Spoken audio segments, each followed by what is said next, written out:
law of God governs the entire universe. This is the same law that Abraham, Isaac, and Jacob followed. Facts. This law was codified through Moses on Mount Sinai. Today, this law is all but forgotten in America. Discover how this law can bring you either blessings or curses.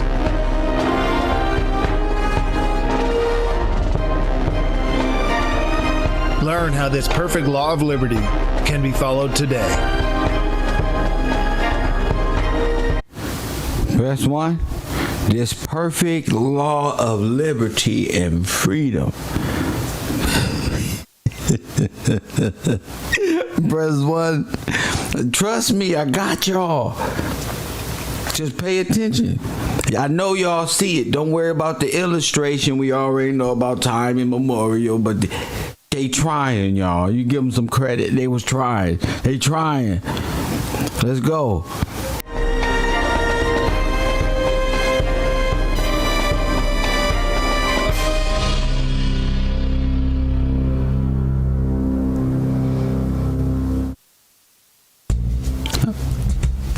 Okay, this is my favorite topic.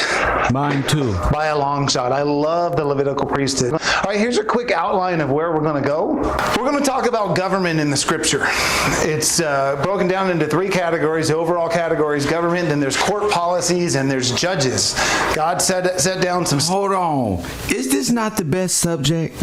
God bless all. How many people up in here? 50, 60?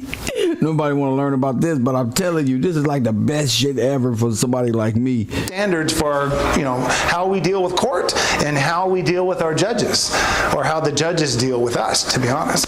And then we're going to talk about the priesthood, the Aaronic priesthood, the Levitical priesthood, and then the high priesthood. The high priesthood comes from the Aaronic priesthood. Then we're going to look at how this priesthood is funded. And finally, we're going to look at God's government today and what does it look like. Okay, that's where we're going. A lot of detail involved, but hopefully we can get through the detail to understand those priesthoods. But before we begin, I want to do this slide every single time because it's very important. We need to remember that the law of God is good for us. God's law is not a danger to us. It's good for us. It's for our good always, that He might preserve us alive as it is at this day. The law of God defines our righteous living. It doesn't give us righteousness, but it defines how we're supposed to act and what we're supposed to do. It defines our behavior. It's our sanctification. The only way to understand God's law is to do God's law. This is one of my favorite verses. Psalm 111:10 says, "A good understanding of all they that..." Fellas, Democrats. The only way... Make sure you write that down, fellas. You gotta do it. That's how it works. Press 1. Oh my goodness. I think all my friends, they just like, oh, we gotta do it. But it defines how we're supposed to act and what we're supposed to do. Take a note. It defines our behavior. It's our sanctification. The only way to understand God's law is to do God's law. This is one of my favorite verses. Psalm 111:10 says, "A good understanding of all they that do His commandments." We're never going to understand them until we actually start doing them. We just have to give it a shot and go for it. And James, he kind of echoed the same statement when he said, "Be a doer of the word and not hearers only, deceiving your own selves." Understanding and deception, those are almost opposites, I think. So if we're deceived, then we're lacking understanding. When studying the law of God, we err when we treat it as a religion. It is a law and needs to be studied as law. I try to avoid everything religious whatsoever when studying, especially the Mosaic law. But in fact, all of the Scripture. The first lesson I did, one of my sayings I like to say is the Bible's a law book. It's not a religious book. Finally, Israel was a nation. It was not a church. We need to compare Israel with other nations. Now, say it again, sir. Israel was not a church. It was a nation. Mosaic law. But in fact, all of the Scripture. The first lesson I did, one of my sayings I like to say is the Bible's a law book. It's not a religious book.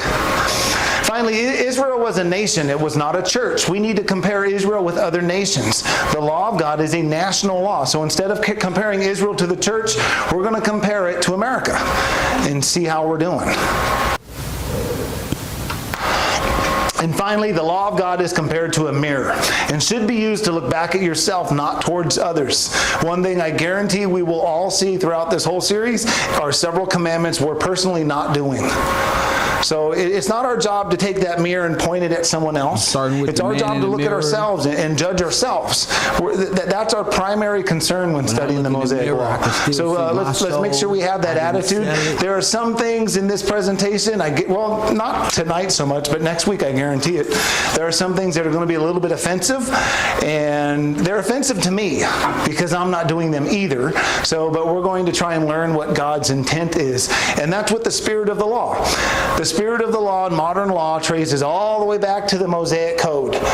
And you can look in every law book. It means the intent of the lawmaker is the law. So when we study God's law, what is God's intent? Sometimes you ignore the letter because the letter's not relevant to today. And you focus on that spirit. What's that intent of the law? So here's the study I did. I started this in 2008. He did this. Not me. There are 756 commandments, statutes, and judgments. I know you've seen this, but they're all codified into 87 titles of law. All 87 titles of law fit under the 10 commandments somewhere, which fit under the 2 great commandments, which is exactly the way Jesus, the Messiah, said. On these 2 commandments hang all the law and the prophets. This should be familiar with you. And I always like to say this. This is not correct. This is just the model. I guarantee God's going to have the correct version somewhere. I'm changing it every day. I changed like 3 statutes as I was making this presentation today. So I don't know if that 756 is correct. But that's at least from my code pleading of the scriptures. But that's what I'm going by. It helps me to understand it, to look at it this way. Okay, the first lesson we covered faith in the law of the land. Faith establishes God's law. That's what the Apostle Paul said. Once you believe, that's accepting the covenant. That's accepting the contract and the deal that we have with Him. Now, what? That's what I always wondered. I got saved 20-something years ago. For 15 years at least, no one told me what I was supposed to do. Did you ever go through that? You ask everybody, what do you do? No one would say, study God's law and start doing it. It wasn't until like 8 years ago that I figured that out. The second lesson, we looked at all the offerings. That was last week. It's actually part 1 of this series. I had one long 3-hour presentation. Instead of sitting here for 3 hours, I decided to cut it in half. It's kind of a bummer because some of the conclusions don't get drawn until this one. But today we're going to look at the priesthood. The priesthood is who deals with the offerings. Okay, so that's where we're going. So a quick review from last week so that we have this fresh in our mind. The tabernacle has 3 purposes.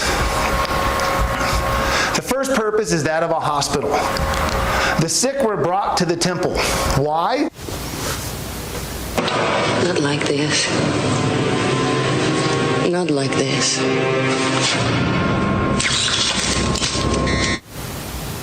Message. Press 1. I'm going to stop it right there.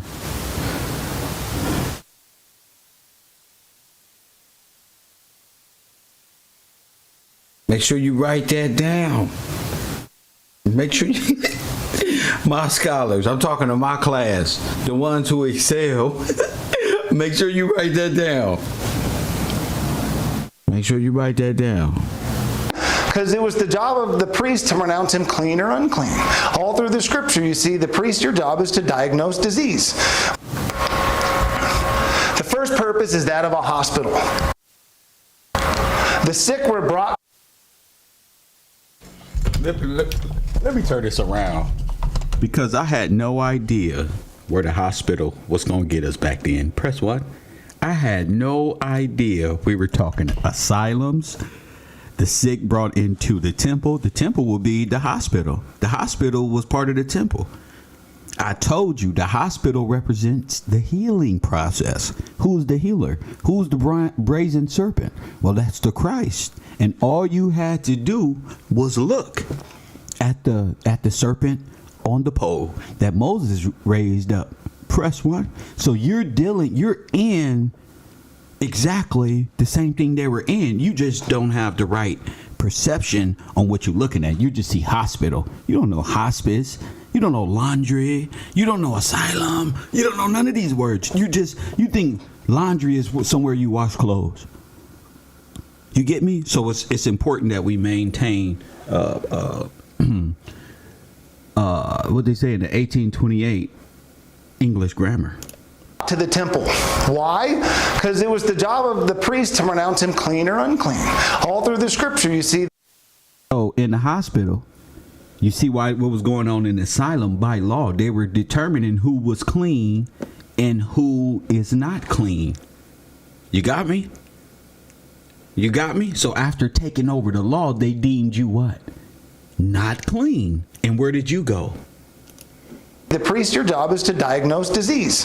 When you see the word unclean, it basically means sick or some sort of contamination or illness or whatever that word means. The closest, English word we have is probably sick. Unclean doesn't quite. There is no religion. There is just law. There is no religion.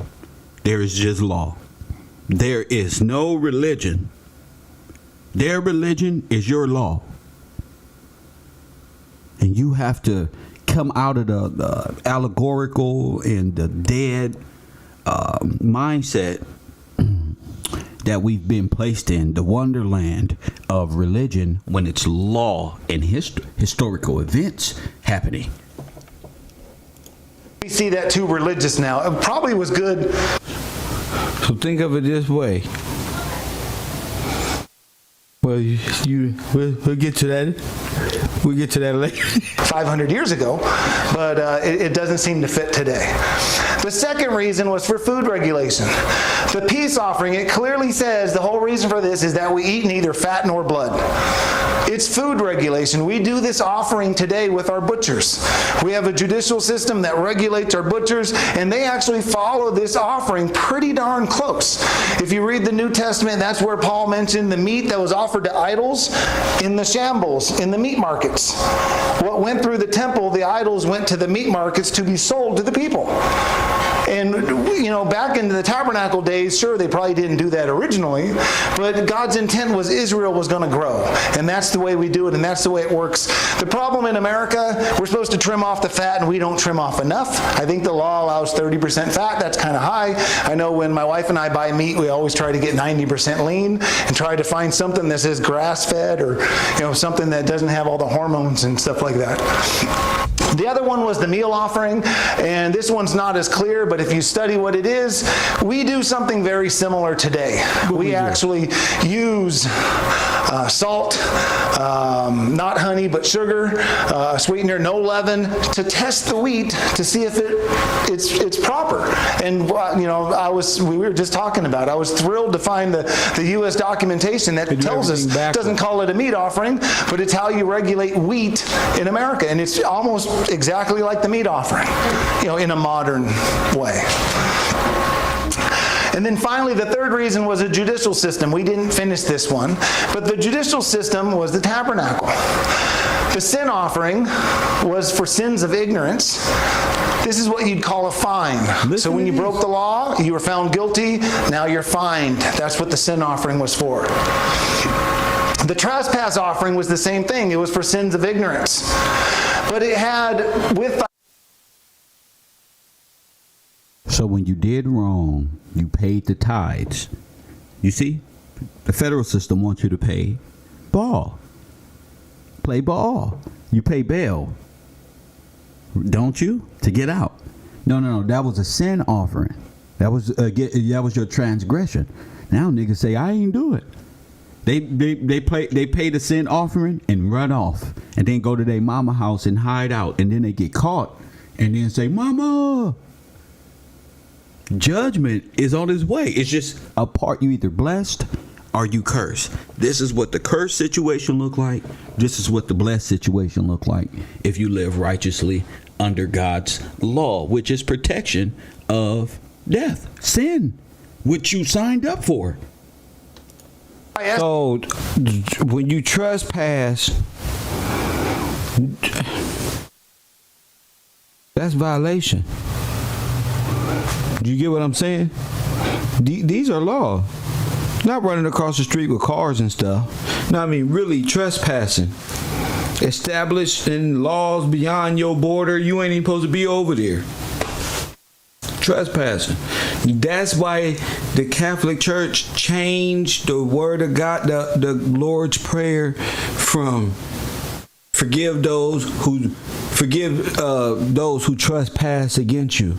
So we'll be praying for them to be forgiven, but not our debt, because we in debt bondage. That's forgive our debt. They want you to forgive the trespassing. We praying for them. God help them, forgive them. They trespass. They moving your stuff and move you around. You talking about forgive them? Tripping, G. Estimations by shekels of silver. This is with punitive damages. That's punitive. It could also be for sins of intent. So the trespass offering goes both ways. It can be for sins of ignorance, which were probably your heavier sins of ignorance compared to the sin offering, but it also was sins of intent. Although it doesn't say the word sin of intent, look at the sins listed. They're clearly sins of intent. Lie unto his neighbor, take by violence, deceive his neighbor, swear falsely, take away by violence. These are obviously sins of intent. Yeah. And then you add the fifth part more there too. Go to jail, bearing false witness. Press 1. Ooh. Some of the worst things. As a punitive damage. Punitive. Okay, this was a fine with punitive damages. So we do all of these today. We do. In the spirit of the law, we follow almost every one of these offerings. Tell them. In fact, the burnt offering was one of the harder ones to figure out.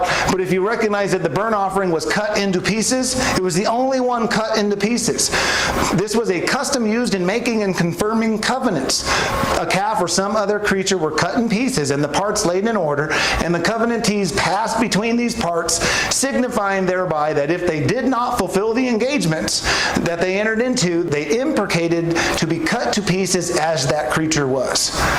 So I contend if we actually did our contracts this way, more people would follow their contracts. If you think about it, and if you've ever been to our Passover, we kill a lamb and we do it just like Exodus 12. And when you see an animal die, things get real fast. It's very sobering. And when you're doing a contract, you would do a burnt offering. You asked me what I'll do. I put it on TV so people can see this is going to happen to you if you do this ever again. Press 1. Peace offering. It would be a contract ratification with a meal to seal the deal. And we do that today. We have business meals all the time. All those trace back to these offerings. And we don't even recognize them because we see this purely religious instead of the way the Scripture sees it, or the way the Scripture describes it.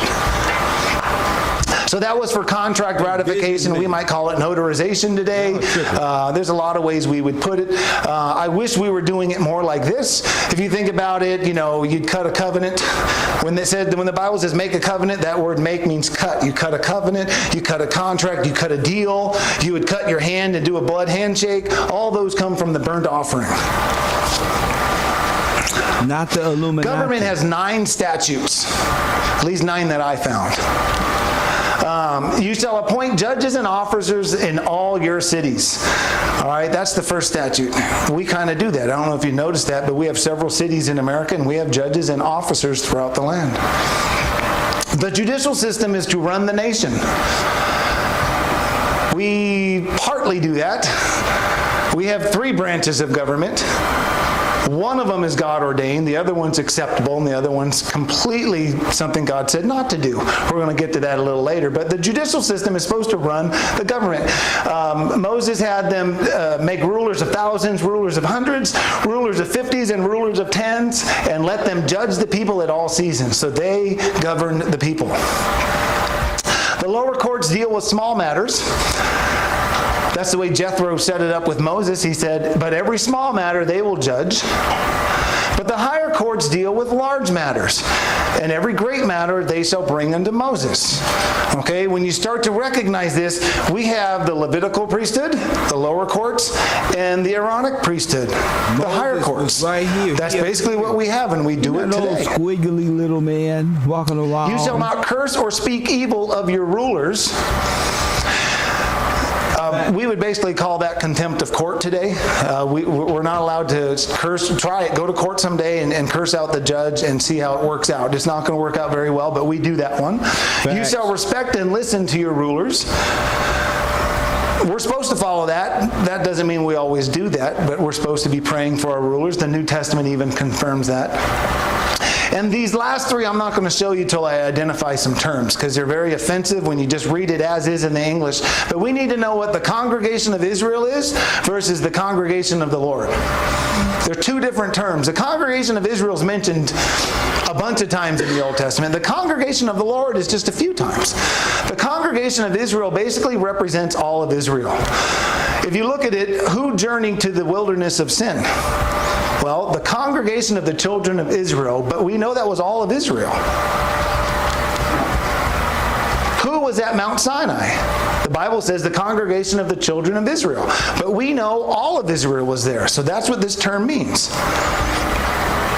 Who was counted in the poll? All the men of the congregation of the children of Israel. That was everybody, all of Israel. And who was able to go to war? Well, all the men that was of the congregation of the children of Israel. So the congregation of Israel. You get it? Is it becoming more clear to you? Is it becoming more clear? Do you get it? Great. Is all of Israel. That's what that term means. When you get to the congregation of the Lord, that's talking about something different. This represents the government. So you're talking about the priesthood now. Who rebelled against Moses? Well, it was Korah and 250 princes of the assembly. These are rulers in the assembly, or rulers in the congregation. And they tried to raise themselves up above the congregation of the Lord. They were trying. This was a government takeover. This was a political dispute.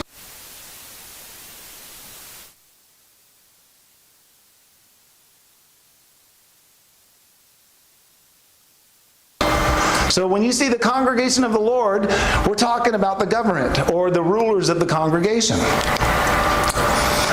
Korah wanted the priesthood. He wasn't eligible, but he wanted the priesthood.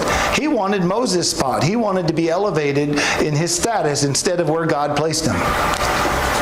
You guys know the rest of the story, but the congregation of the Lord is the government. The Levitical and Aaronic priesthood, that's who they're referring to. Korah was a Levite. He just didn't have the status of high priest or the Aaronic priesthood that he wanted. The government served in the tabernacle of the congregation.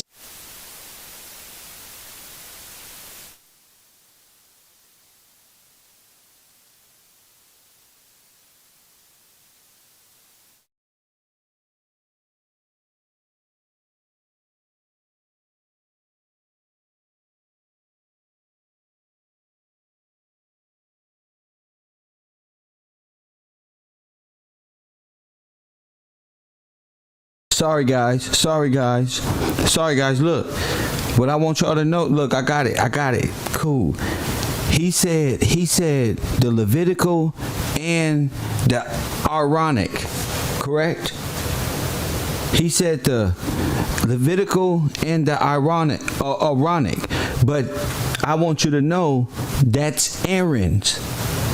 Aaronic, Aaronic, Aaron's rod.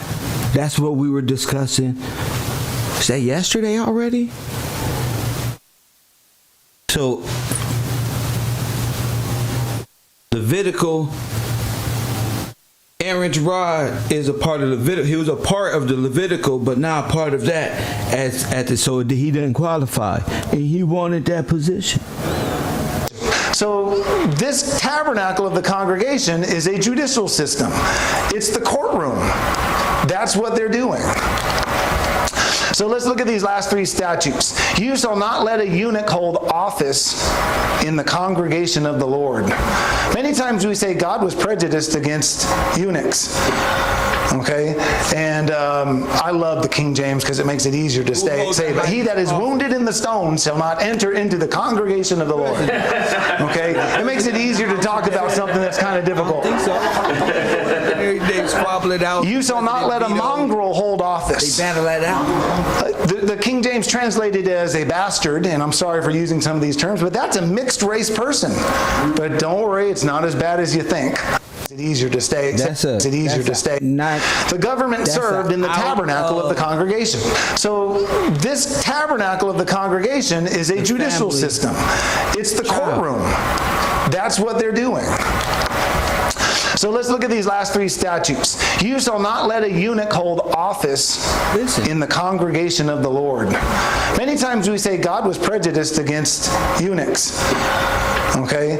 And I love the King James because it makes it easier to say, but he that is wounded in the stone shall not enter into the congregation of the Lord. Okay? It makes it easier to talk about something that's kind of difficult. You shall not let a mongrel hold office. The King James translated as a bastard, and I'm sorry for using some of these terms, but that's a mixed race person.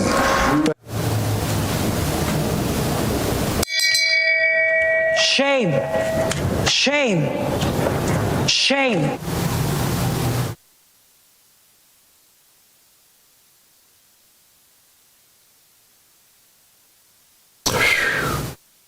But don't worry, it's not as bad as you think. And you shall not let a foreigner hold office. Specifically, it said the Ammonites or the Moabites shall not enter into the congregation.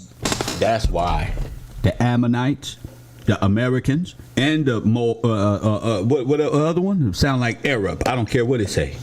Neither one of them are allowed to hold office. Press 1. It's a blasphemy upon the Lord. Press 1. I told you. You want to be Jew? Huh? The world is anti-Semite against you. The world wants your glory. They want you to look at the same. They want you to forgive them while they still play the role of you. Okay? So the Ammonites and the other name that he said, let's see. Congregation of the Lord. Okay? I'm talking about what's unpleasing to the Lord. What's clean and what's not clean. Press 1. What's clean and what's not. He said them Polish people, them Germanic folk, they not, and the Asian. That's all of them. None of them has sovereign power over God and his people. See, the Hebrew Israelites told you they came down from Syria, then they was transported on the slave boat. How the Hebrew Israelites 5013C asses agree with the federal government on your downfall when I'm telling you right now, America is based off the Levitical laws of your God? Press 1, this is your land. That's why Kyrie Irving said what Kevin Gillespie said, there are over 300 million of your ancestors, not in the ocean, on this land. Press 1, on this land, 300 million. Huh? At least. That's a whole nation. He was insinuating a grand Holocaust. Press 1.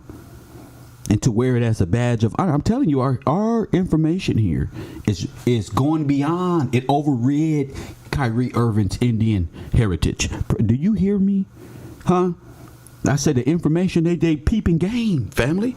Y'all see numbers in the chat room. I see real individuals who can't speak because they play basketball, because they enemy got their hand. That's all. I just be clowning. I know who be in my chat room. I know who calls me. I know all the celebrities and stars is like, damn, we have never. If only we can help this brother tell our truth, because we can't. Press 1. I say the 300 to 600 million overrid the Indian stories. Press 1. It took over.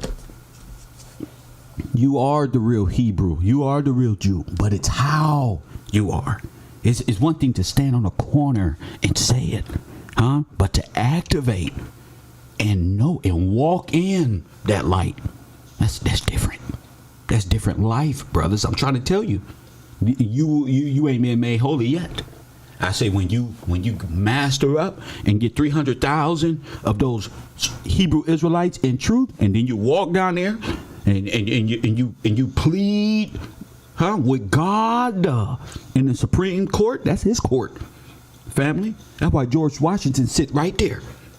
Right there. See? But you going to the Senate, you're going to cry, you're going to beg, you're going to try to make people feel you don't change laws by putting guilt on individuals that's here generations down later that don't care about what you're talking about. You change laws in the judicial arena where the big boys play. But you boys can't play there because you're not a man. That's why. So the females in your nation, guess what? They can wear pants because you're not a man and they wear the pants. Huh? They the head of household. Press 1. You damn right they wear the pants. It's a curse. And it's a curse for you not to be in law. Neither. I digress. Makes it easier to talk about something that's kind of difficult. You shall not let a mongrel hold office. The King James translated as Told you, thou shalt not let a Mongol hold office, right, Mr. Bay? Huh? They thought I was playing with the Moors. They thought I hate all Moors. Because this is battle rap of the conscious community. And Kev Gills like Geechee Gotti and Loaded Lux at the same time. They ain't know what to do. It's Smack standing back like, hold up, we ain't authorizing, ain't this King James authorization. Bars. Press 1. Mr. Bay know exactly what I'm talking about. Anytime you raise your mental status from a dead man and you got bays and 5%ers and 7%ers and Nation of Islam and high Christians and Jews and well, bro, you headed somewhere. And you going too. If you can wake your mind up in time. Because everybody can't go. Nipsey said it. Everybody can't go. Everybody can't come out of the slumber. That takes high discipline to wake up in the morning. 5:54 on the East Coast. This is in my blood. I was waking up on the West Coast this early. Couldn't wait till the sun hit the West. But now I get it. I'm up before the sunrise on the East and the West. Quicker than the drug dealers, my niggas just got home from the club, sleep, turned down, doped up. But here we are. God bless y'all. bastard, and I'm sorry for using some of these terms, but that's a mixed race person. I told you, no mixed race will hold office.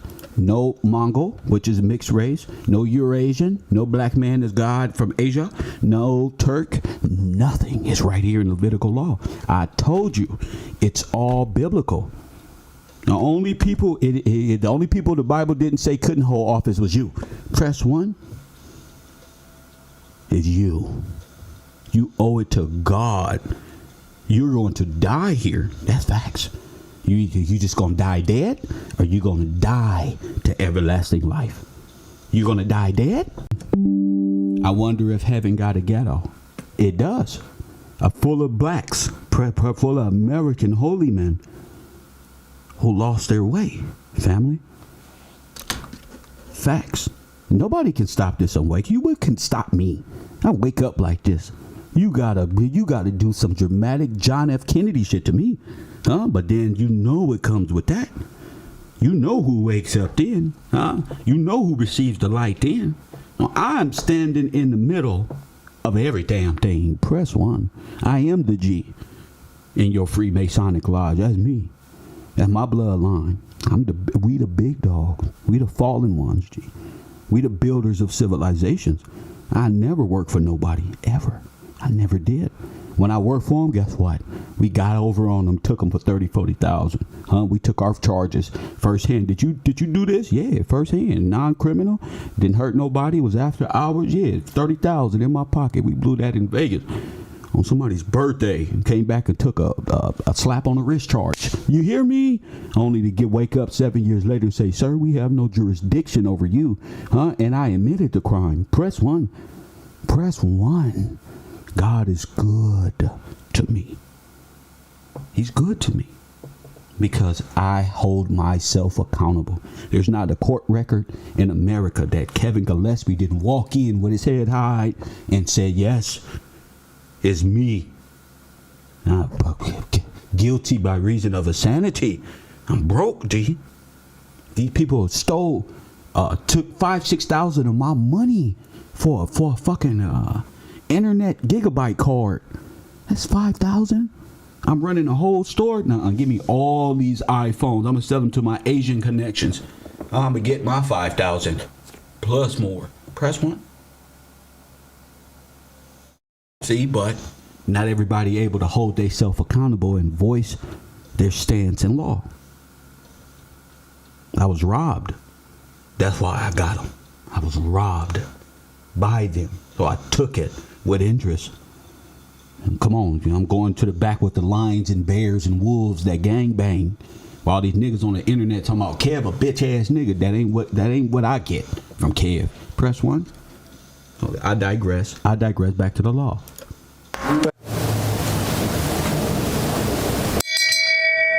Shame.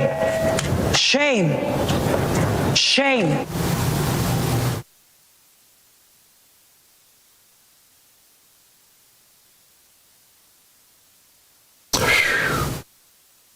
congregation of the Lord. Okay? Immigration is a judicial system. It's the courtroom. That's what they're doing. So let's look at these last three statutes. Point being, what is a bunch of y'all doing in the judicial arena trying to judge me and you not even in your right stance? You're trespassing. Press 1. That all those phones is insured. They even got the money back. Press 1. This is a non-violent offense, sir, with this stupid felony. What's this? Oh, we eat felonies. Nigga, 3 charges and you up out of here. Give me 1. Press 1. I stand on that. Send me to the hounds with the. You ever seen Money Talks with Chris Tucker? Goofy ass would drop me, take me to jail. All my cousins and relatives is right there. That's how I felt. Come on, man. What was this one? Take my clothes off, squat right there. What's up? Come on, family. Fear is what compels us. We believe more in fear than God. You shall not let a eunuch hold office in the congregation of the Lord. Many times we say God was prejudiced against eunuchs. Okay? And I love the King James because it makes it easier to say, but he that is wounded in the stone shall not enter into the congregation of the Lord. Okay? It makes it easier to talk about something that's kind of difficult. You shall not let a mongrel hold office. The King James translated it as a bastard, and I'm sorry for using some of these terms, but that's a mixed race person.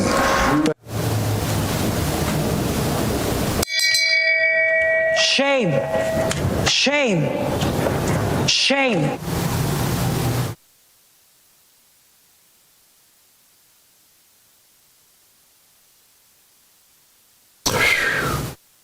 But don't worry, it's not as bad as you think. And you shall not let a foreigner hold office. Specifically, it said the Ammonites or the Moabites shall not enter into the congregation of the Lord.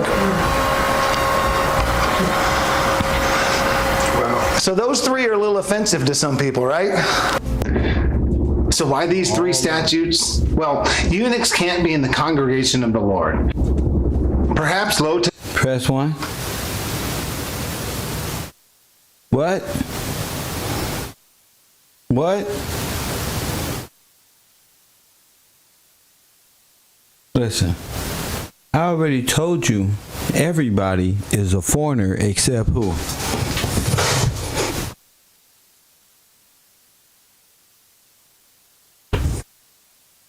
I already told you. You talking about Obama? I said everybody is a foreigner. That's what I said. You.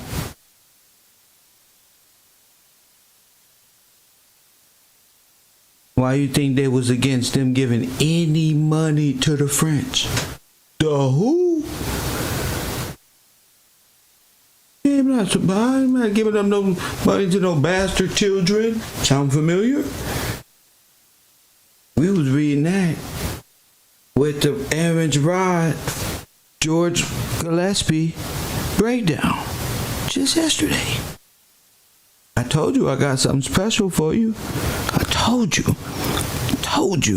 So when we wake up in the morning, just twiddle your toes like Donald Duck, like a little cartoon character. Make sure you get tucked in real nice and just go to sleep and know Kev Gill's got you. You know this today. Facts. But don't worry, it's not as bad as you think. And you shall not let a foreigner hold office. Specifically, it said the Ammonites or the Moabites shall not enter into the congregation of the Lord. So those 3 are a little offensive to some people, right? So why these 3 statutes? Well, eunuchs can't be in the congregation of the Lord. Perhaps low testosterone will affect judgment. Look at this article called 9 Signs of Low Testosterone. They wee-wees. Here it says, men with low testosterone can experience changes in mood. Because testosterone influences many physical processes. Shame. Shame. Come, mermaids. Shame. Inquire. Jeez, this shit went from biblical stuff to an infomercial.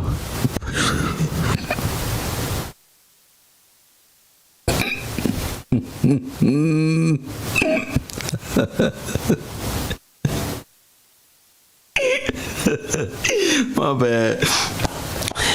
Sometimes just some shit just get you in the gut. This went to an infomercial. I mean, so, yeah, then Moses came down with the Levitical law. We up in there. And if you have low testosterone, call 1-800. Can't get in. That's 1-800. Can't get in. A little Mongol sitting up there like, huh? Can't get in. What the fuck did he just say? Best one. Trauma. Best one. I ain't never heard those.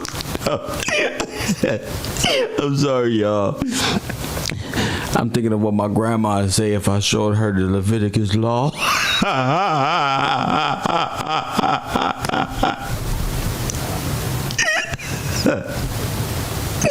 Yeah, grandma, they say not an Ammonite or a Moab or none of this race. No, they got low testosterone. Boy, get out of here. I try to tell them. They ain't listening to me. Get out of here, you Democrat. You always talking about us. Stuff like that. I said, no, you can't have low testosterone. You got to be able to get it in. You feel me? No, man. The God wouldn't do like that. Hey, God is the ultimate of not having doing anything and being perfect of all things. I'm dead. I'm done with these Democrats. I'm gonna let them keep believing in Mickey Mouse. In the body, it can also influence mood and mental capacity. Research suggests that men with low testosterone are more likely to face depression, irritability, or lack of focus. Do you think our judges should have mood changes? Or a lack of mental capacity? So next time I catch one of my students looking at that damn wall up there and we up here discussing great things and you off topic, I know that you got low testosterone and going through something in your life right now and need to call my special hotline, 1-800-CAN'TGET-RIGHT at the moment. That's 1-800-CAN'TGET-RIGHT and call for your consultation. Press 1. Even a lack of focus? Mixed races can't be in the congregation of the Lord. This one is something that's offensive, but it won't be once you see what it means. This is someone. No gypsy can be in the congregation of the Lord. Press 1. No gypsy. It is forbidden. Press 1. You see why they did this? Now you see why they did this? Not even possible. You can't be in the congregation of the Lord. He didn't say the congregation like hanging out with them, but you can't be amongst others. Because you do things that's just unnecessary sometimes in world affairs that's just totally uncalled for. Like throw carnivals and overthrow governments type shit. You're not like held in high regard with the big guy. Press 1. You in trouble. Press 1. That men with low testosterone are more likely to face depression, irritability, or lack of focus. Do you think our judges should have mood changes? Or a lack of mental capacity? Or even a lack of focus? Do you think our judges nigga got a little wee-wee? These niggas ain't got, these niggas ain't suffering from a little lack of nothing. Press 1, I made Israel. Right, everybody want Israel. I told y'all, nigga. Sit back, relax. Your big homie Kev Gill's gonna get us there. God said 7-1. Preach the word. Sit down. If you don't go in there and make me some grits, how you doing? Yeah. Huh? Making grits. She make her grits better than yours.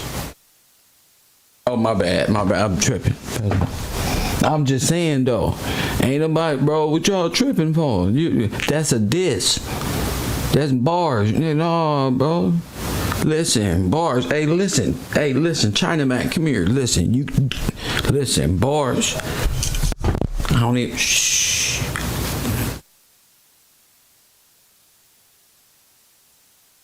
Should the Lord's priest? That's cold. If I say that in world, y'all gonna look at me like something wrong with me. But that's it. real. Press 1. Mixed races can't be in the congregation of the Lord. This one is something that's This where offensive, they but in it won't be trouble once you right see here. what it means. This is someone born The of Nazis? mixed heathen race.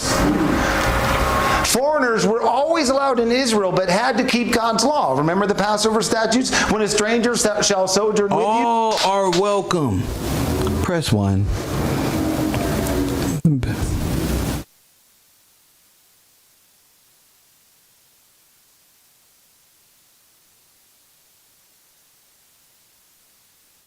You see it? Good. All who accept. See that dude who called in earlier? If he would have said something like that after the Jubilee, press 1. We'll put him on a first flight, motherfucking, to Puerto Rico. Ban. Him, his kids, his wife, get him on a train. Press 1, get him out of here right now. Don't do nothing. Craig's in trouble. Come quick. Press 1. He will keep the Passover, circumcise his males, and then he's just as one born in the land. That means so you can't there's have no difference little between this. wigglies. Press 1. You can't have no turtleneck. But I'm not talking. This is just the law because right now it just that's why God did things the way that He did it. It's just people ain't following the law. A lot of us don't know the law to even follow. This is our first time hearing anything like this, which is simple because that's what we thought in our hearts anyway. It's like, okay, I didn't know that, but we kind of did, weirdly. That's because it's written inside of you. That's why. And for those of you who feel absolutely nothing, you have to breathe in and accept the fact that this ain't for you. Shit, even Todd felt that. Press 1. That's my brother right there. What you talking about? You gotta go. Especially if you melanated with melanin and feed and eat the sun rays. Press 1. If you can't read this, I don't know what's wrong with you. Stranger and the homeborn. The New Testament can focus. Let's listen. They broke every law. Mixed races can't be in the congregation of the Lord. This one is something that's offensive, but it won't be once you see what it means. This is someone born of mixed heathen race. Foreigners were always allowed in Israel, but had to keep God's law. Remember the Passover statutes? Told you. I told you. What is he talking about? Foreign heathen race. What's that? George Soros.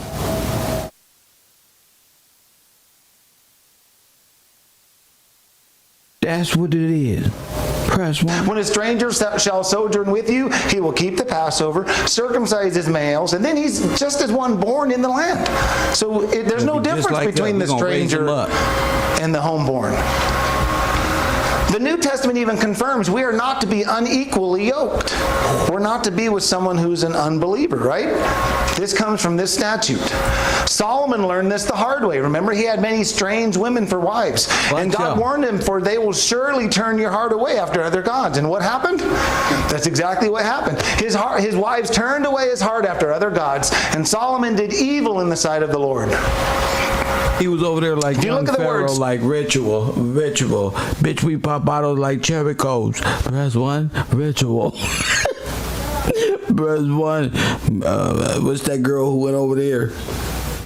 Told him up. Press 1. As soon as I see a sign of evil, that type of level, whoo, ritual, that type of shit. Yeah. Stranger.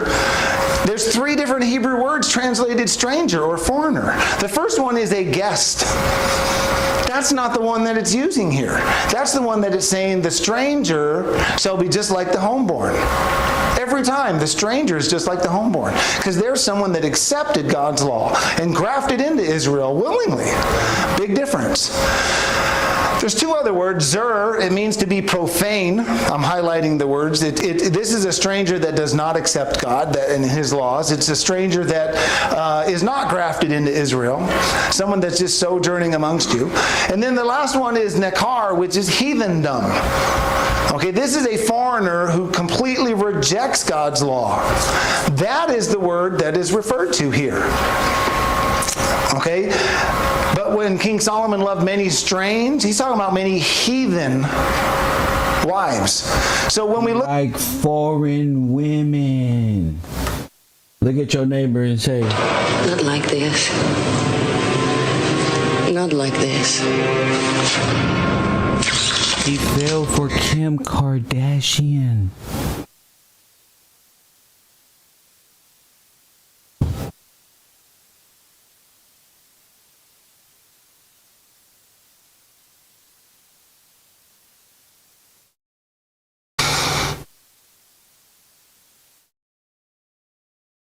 He fell for the okey doke. The foreign coupe.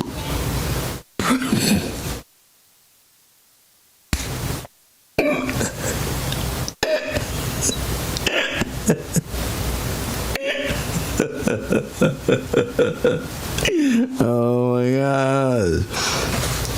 This gonna hurt a little bit. Somebody said looking for an exotic. You got yourself.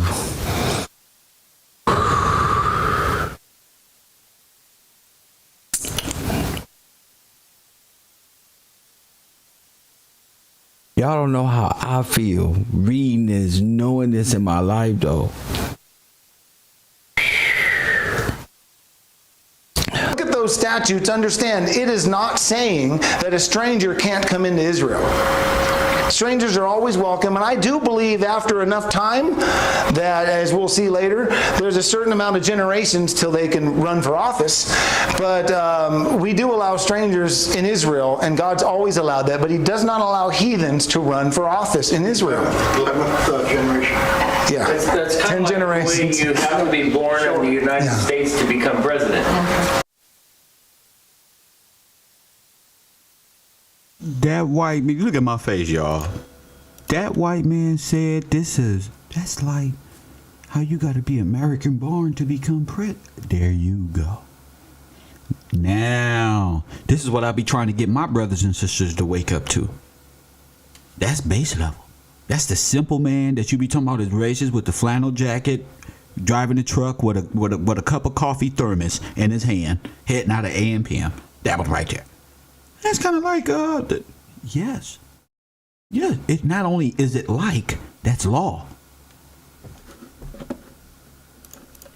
Exactly. We do the same thing, kind of. We don't do it entirely. We do it kind of. We used to do it entirely, and I'll get to that in one of the other. Wait a minute, this sound like Yes, absolutely. But we do part of this. We just don't do it entirely. So America hasn't always been against that. But when we read it today, it looks like God's a prejudiced, mean God that doesn't like certain people. And that's not at all what it's saying. Hostile foreigners can't be in the congregation, or members of nations who are not allies cannot enter the congregation. And that is enter the congregation, not be in Israel. There's a big difference. See? They're just entered the congregation. You see? That's it. The judiciary. They're still not Israel.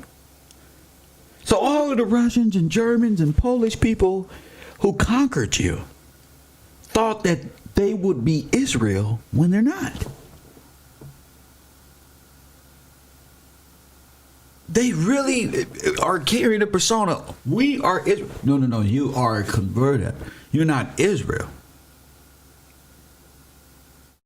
You're a guest in the house of Israel. You get it? There's a big difference. That's why I wanted to define those two terms. When you see the congregation, sometimes just the word congregation is mentioned, and it can go. All of them heathens. So when they turn Jesus Christ, a prophecy about the coming and ascension of God, of the Son of God, only to send the Spirit of truth, press 1, which is Himself. That's what y'all got to realize. We'll get to that. But no heathen, none of them are even eligible to be in Israel.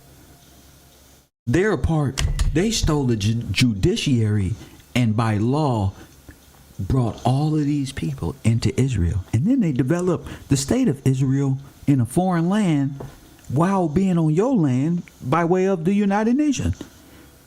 You get it? All of it ordained by Satan himself. The Holy See. Towards all of Israel or the government. And we have to look at the context to see. But when it says the congregation of the Lord, it always means government. When it says the congregation of Israel, it always means all of Israel. And what's the difference between the government and Israel? Israel is a sovereign power. That's air rights. They are given these rights in this land. They were brought up in this land by God himself, and you honor that. You see what I'm fighting for?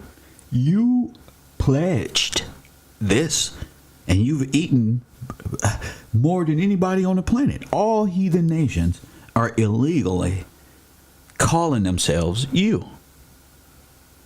They have plucked God's people off the land, stole the kingdom and your inherited rights, gave the deeds to the bankers, gave your name to foreigners. They took these names and created bonds in which they invested you in foreign banking systems, as collateral. So you gonna work, and as much as you can work is how much you gonna make for us. And if you can get them collectively down to slave mentality, they'll be working for you and in debt forever and ever. That's the game plan from Satan and his minions. that kind of answers. I told you, Satan's only thing is to do the big FU to God as he's going into the bottomless pit. Okay? And he wants to take you with him. And you going to sign up. People going to sign up. Unknowingly, knowingly, doesn't matter. You're going to sign up because you're going to accept. He say put the mask on, you going to put the mask on. He say do this, you going to do that too. Or questions regarding this race issue. Power of authority over. Okay, I hope that helps understand that. In America, you get it? You can't. Andrew Garcetti having power over Israel is against the law. Do you understand what I'm saying? That's against the law. For Garcetti to send any child of God to prison is a violation that's chargeable in offense. I'm giving. This is easy. I told you, it's all illegal. Shout out to the West Coast, Baldwin Hills area, Crenshaw District.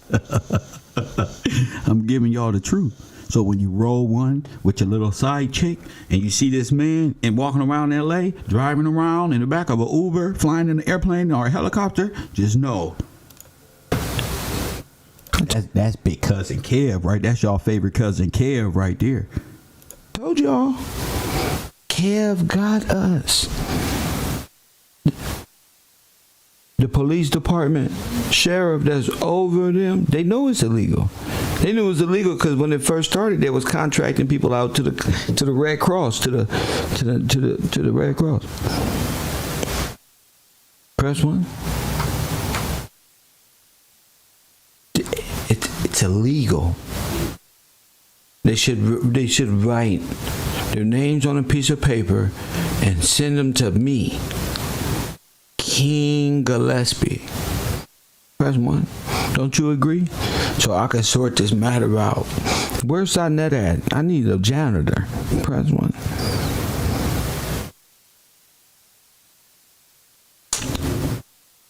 I told you don't be like the heathens and bring a Christmas tree in your house. Those are foreign customs. That's against everything over here.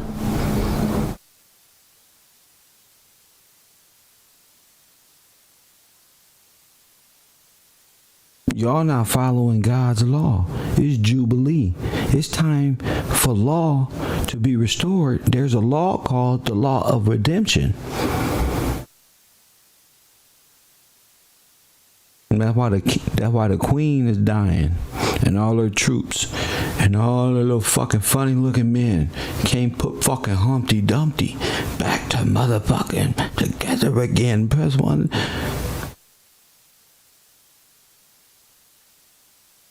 Just wait till 6/6/2022. Just wait.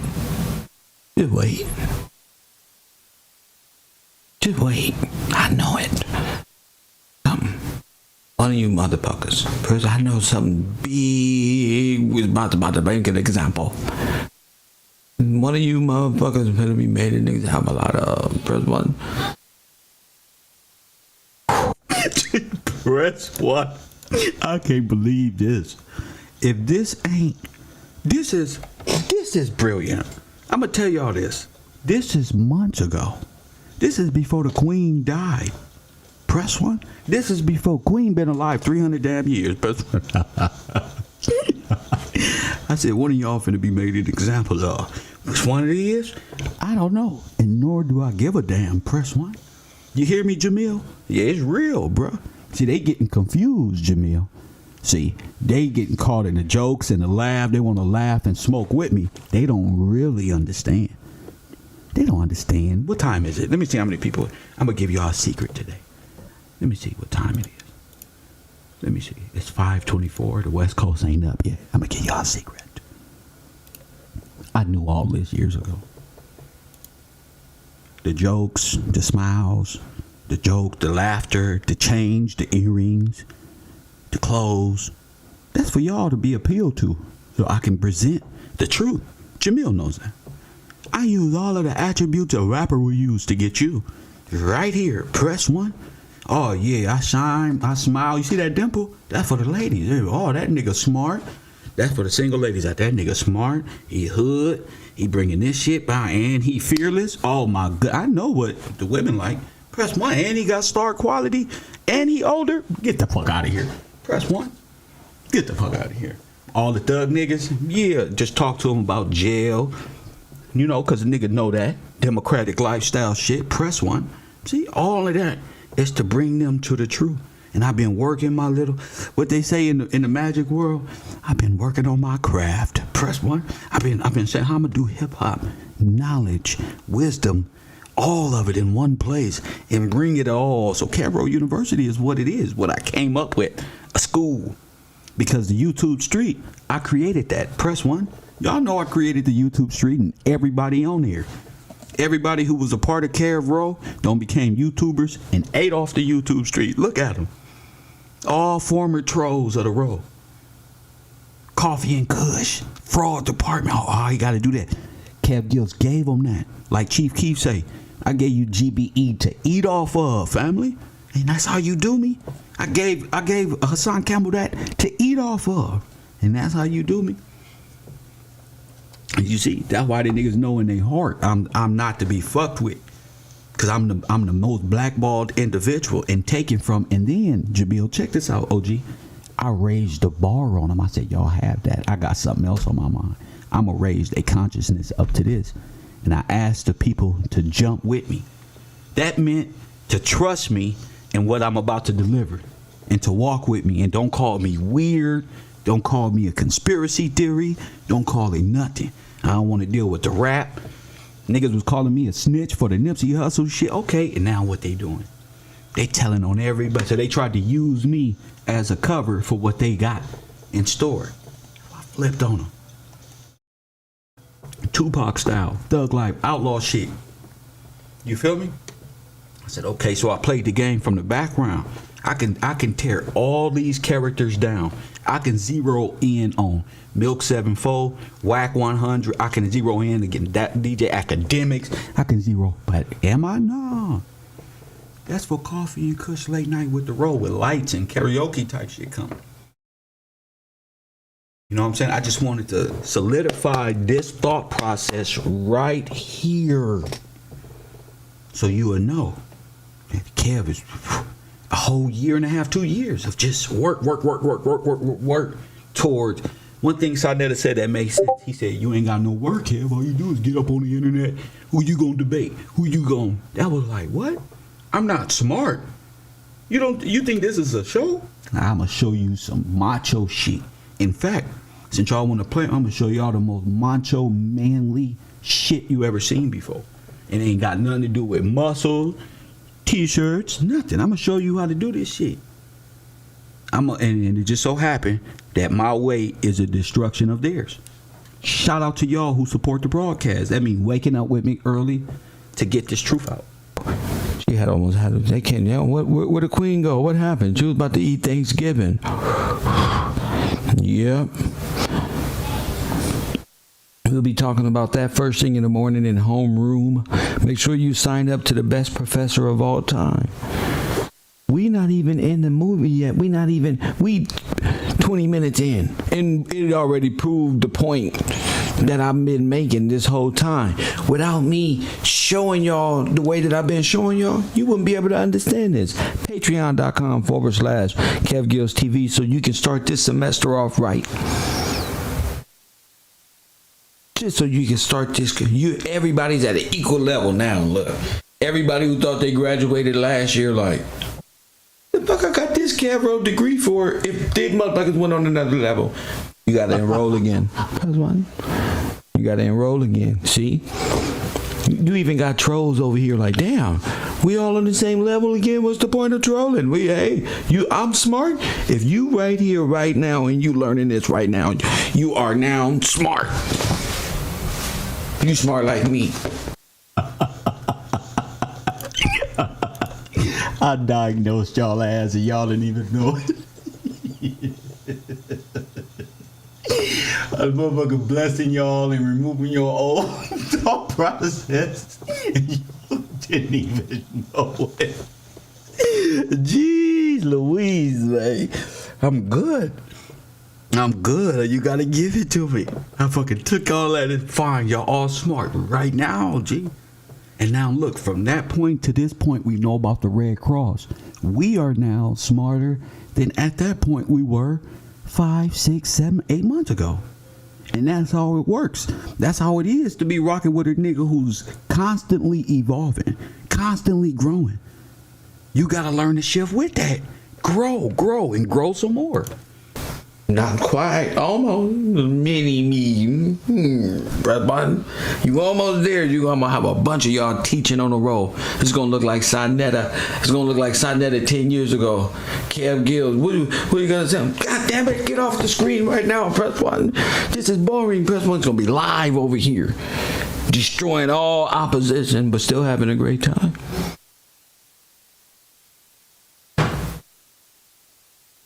Facts. I'm gay y'all this. This is easy. I could be watching the weigh-in of the fights. But no, we talking about the priesthood. Just so I can have y'all right for Saturday. Press 1.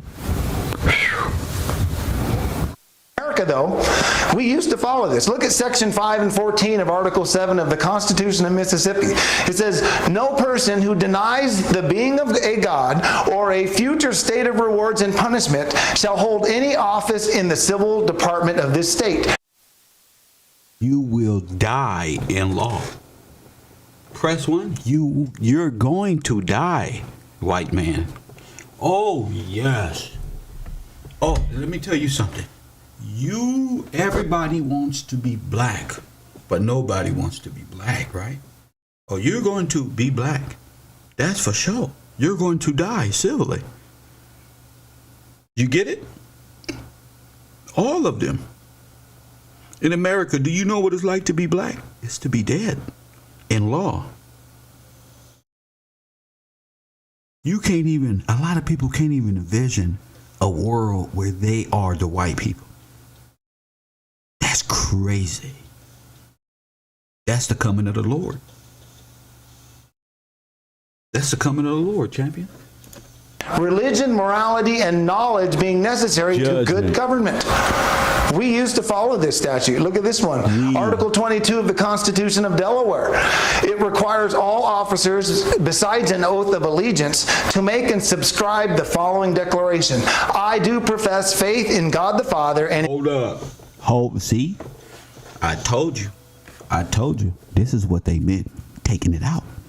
They want you to follow something else, an oath of a United States Incorporated.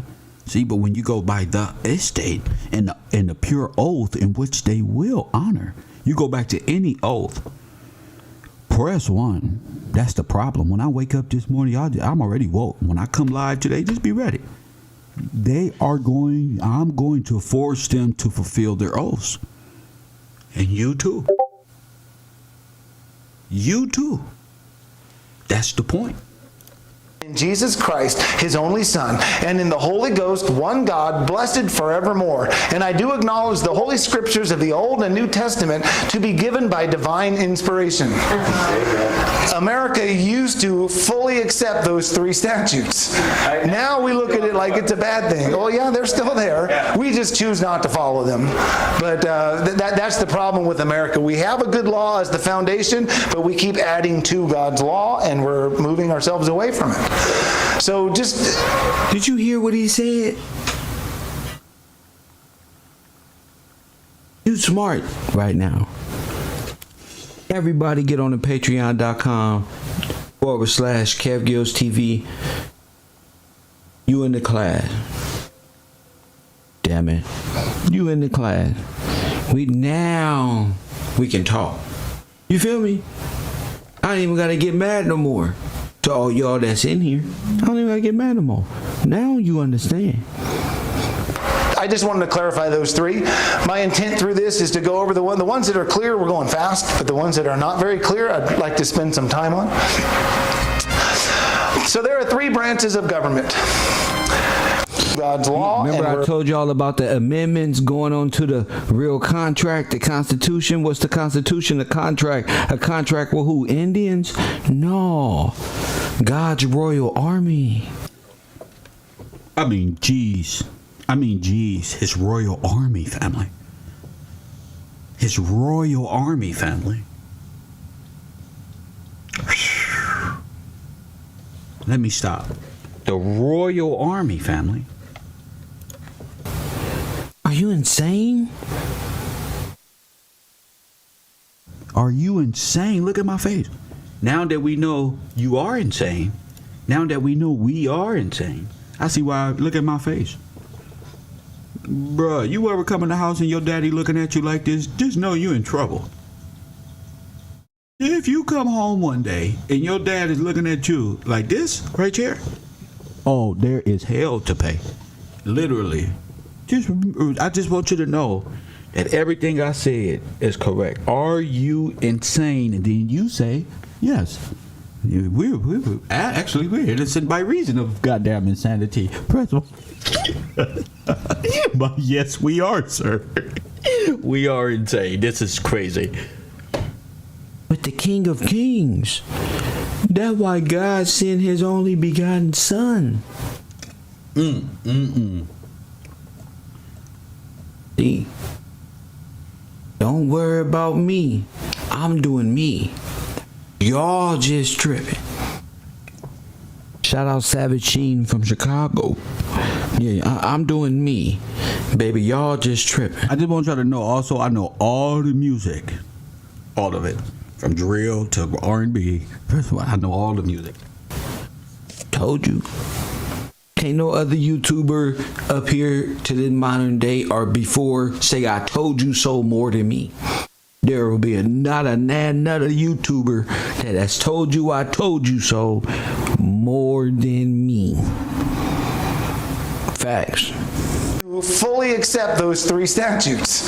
Now we look at it like it's a bad thing. Oh yeah, they're still there. We just choose not to follow them. But that's the problem with America. We have a good law as the foundation, but we keep adding to God's law, and we're moving ourselves away from it. So I just wanted to clarify those 3. My intent through this is to go over the ones that are clear, we're going fast, but the ones that are not very clear, I'd like to spend some time on. So there are 3 branches of government. We have the legislative, that's the Congress. We have an executive, that's a king, we would call it a president, the guy that lives in the White House. Press 1. How can you shift out a king every 4 years unless you're on a Dead Sea, unless it's a puppet government? I told you, they copied the whole format. And then we have because you're dealing in the Magna Carta without a king. The president, the acting president is pretending to be or acting as president until the end of time immemorial. Judicial court system, the Levitical priesthood. The truth? God forbids the legislature. He said clearly, you shall not add unto or diminish aught from his law. Congress's whole job, their number one purpose, is to add to and take away from the law of the land. Press 1. Did you hear what this white man just said? Don't tell me he not a brother in Christ. Huh? This is a God informant coming to you and telling you what? The whole part of Congress is to change the law of God. What is the law of God? Supreme Court. And that's what happens when you let foreigners into the kingdom. You get it, Ali? They have taught us to worship idols of sex, foreign gods, ISIS, and all of these things. They have turned us away from supreme law. That is our only redemption. That is our freedom, sovereignty. We have a sovereign God that's above your court, that's above your manipulated system. We trying to fight you in the system. Oh no, we got to be like Neo. Now we going to the source. Press 1 with the blindfold on. Press 1. Even with the eyes blind, we can see this coming a mile away. Their whole obligation is to make you believe in that law over God's law. Do you get it?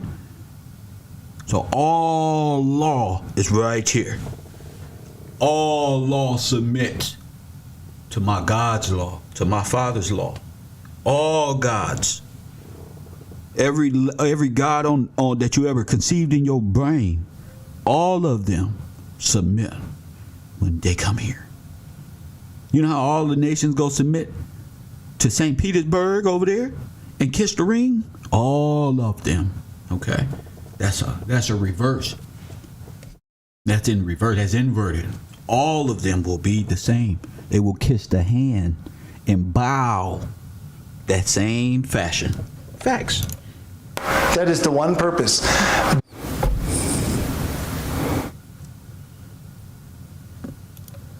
Not like this. Not like this.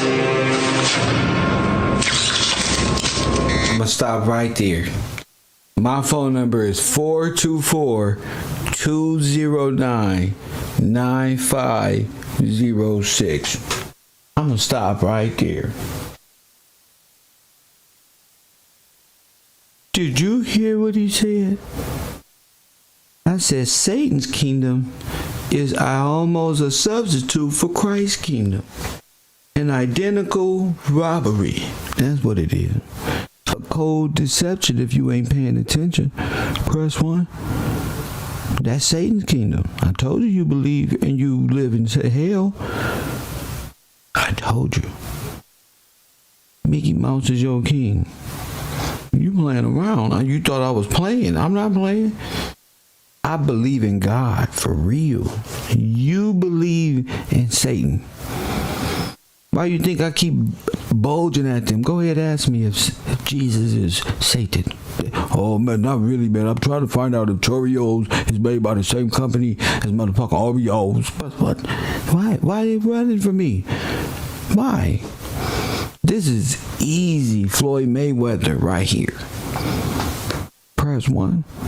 Facts. It's the other world. You got God's kingdom. They place Satan's kingdom on top of it. And so they got you in bondage, thinking that you free and blessed by God. But you are cursed. And God don't turn away from you. And they know it because they the ones who got you to curse yourself. Black. That's cold. Told you.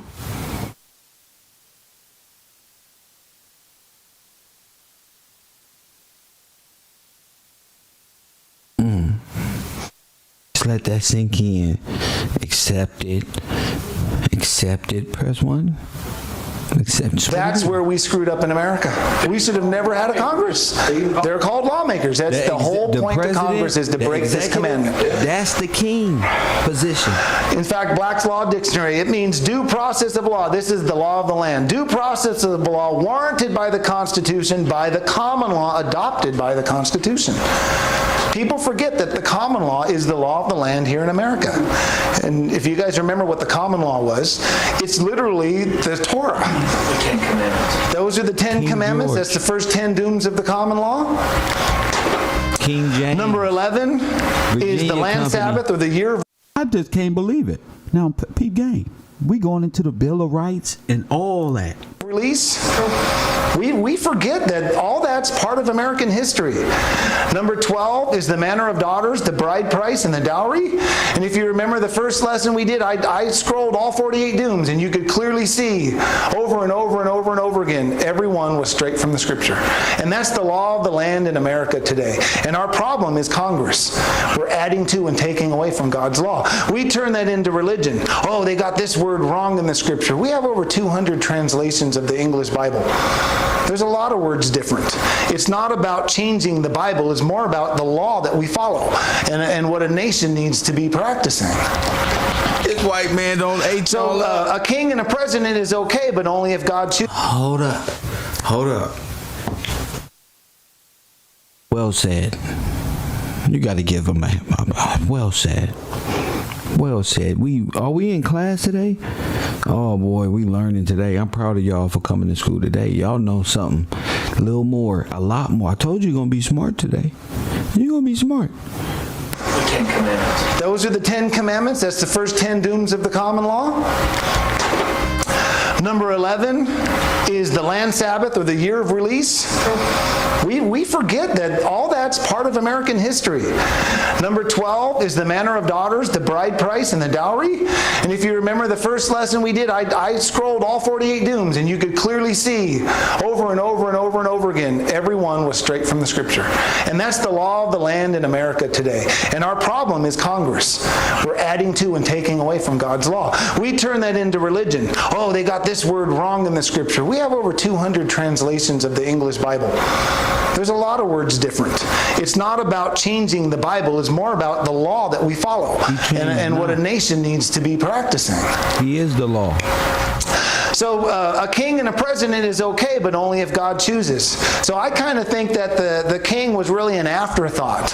The judicial system is supposed to rule the nation, but Israel insisted on a king. If you remember 1 Samuel 8, they insisted on it. And God said, okay, but watch what's going to happen. And that's exactly what happened to America. We insisted on a president, and we insisted on a constitution.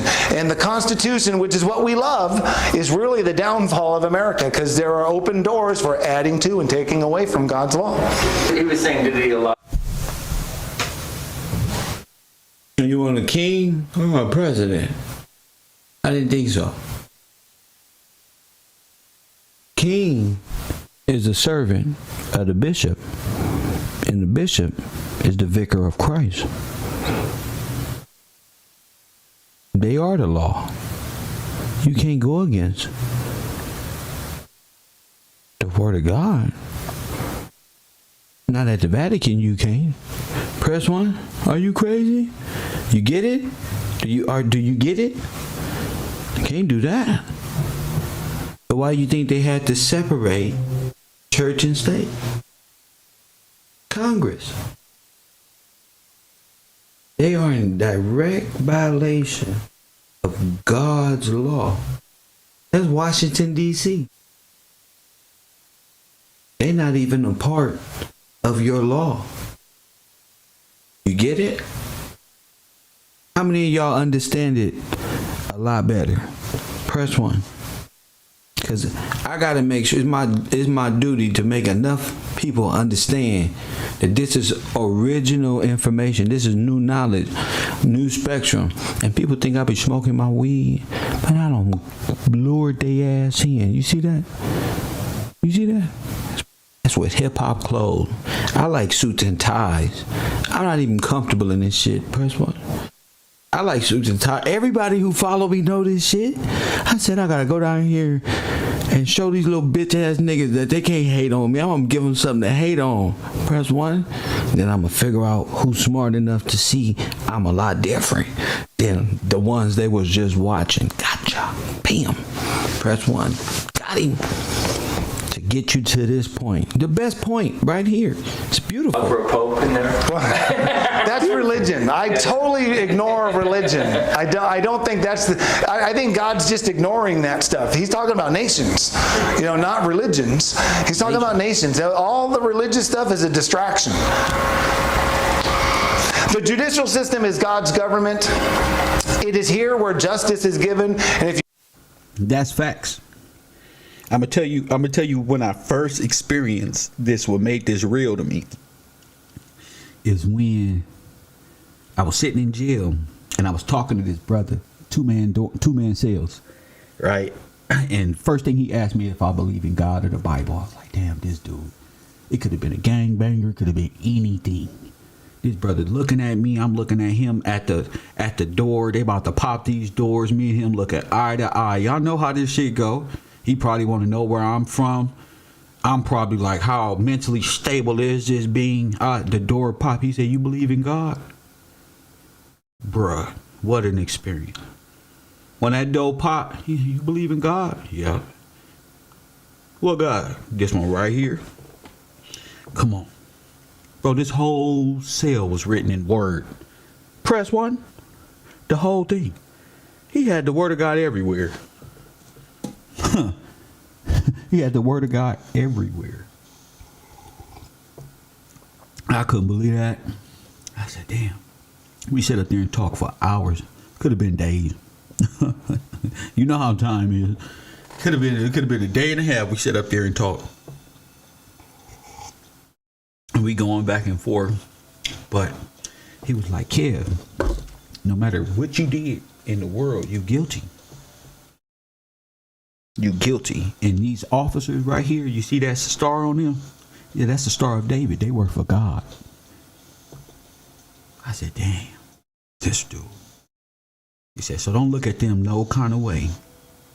They work for God. They only following the rules of what this is. And so he had a whole different personality. And he here to make sure judgment is held. So whatever goes on, hold yourself accountable. You feel me? And that was the realest game I ever got. And we sat up there and talked, but he let me understand, like, what's inside of us is the demons that need to be contained by the Star of David or Solomon's seal. Press 1. Yeah. Yes, all that demonology coming about the Star of David, and you said that's all in man. It's about keeping the demon. Press 1, contain. That beastly self. My whole world is, what? But it just went right in. So all that shit about the Illuminati, I'm telling y'all out here, all that shit is just allegorical. Again, shit you seeing that means something. You feel me? A lot of people just be assuming evil or the Illuminati and all of these things, like they created everything. No, everything was just stolen, and they gave you their interpretation, which is a false interpretation of what these symbols even mean. Most of them go back into containing Pan, the Pan god, in which most men follow today. Sodom and Gomorrah. Press 1. Most of it was about containing a demon inside of the vessel. Press 1. But even Solomon fell. Press 1, because he fucked up and what they call ego, right? In 2022, ego. When you start thinking the power is you, when it's God given. See, I'm just an expression. I'll be wasting my time up here aggressively trying to get y'all to believe. But since I come from my heart and I just stopped doing that, it's just been a more graceful experience. I still do my hard shit. Hey, go to basement, y'all nigga. You know, go to Discord. I'm blocking everybody. But even DJ, no. All you gotta do is send me the Instagram book of the order, and you're right back here. It ain't nothing, cause Kev, blood of people. Cause Kev is the people. So they never know love lost or I hate my students. No, we running the program, right? Well, I'm Samuel L. Jackson in this one. Morgan Freeman, and y'all a bunch of badass Democrat students. And I gotta teach this to people who listen to rap music all day, who got their mama in their ear, who got their baby mama or their husband or their kids, and I'm making it for y'all. It don't matter if you even hate me. You addicted like I am. You attracted. It's just what it is. I can't stop. And you can't stop. On some Puff Daddy shit. Take that. This is a lot of knowledge and wisdom. Tabernacles, temples. We just watched the Holy Grail, the Amber Room with George Washington. The golden George Washington is in Russia. We said, was this the Treasury Department? Was all this the Ark and like all the marble and limestone was here and made these beautiful sculptures of a white kingdom these people ain't never seen before? Never. What? And they can't be a part of that? Family, wake up. If you really think about it, the common law, do you know what it's called? It's called a justice system. It's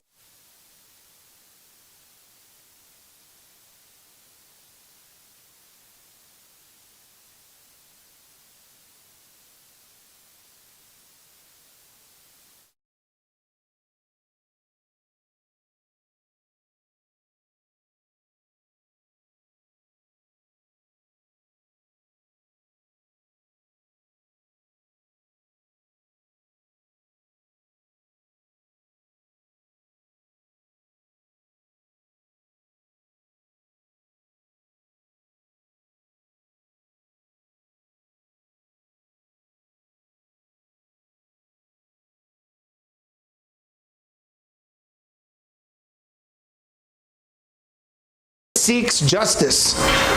What we practice is the civil law today. It's called an adversarial system.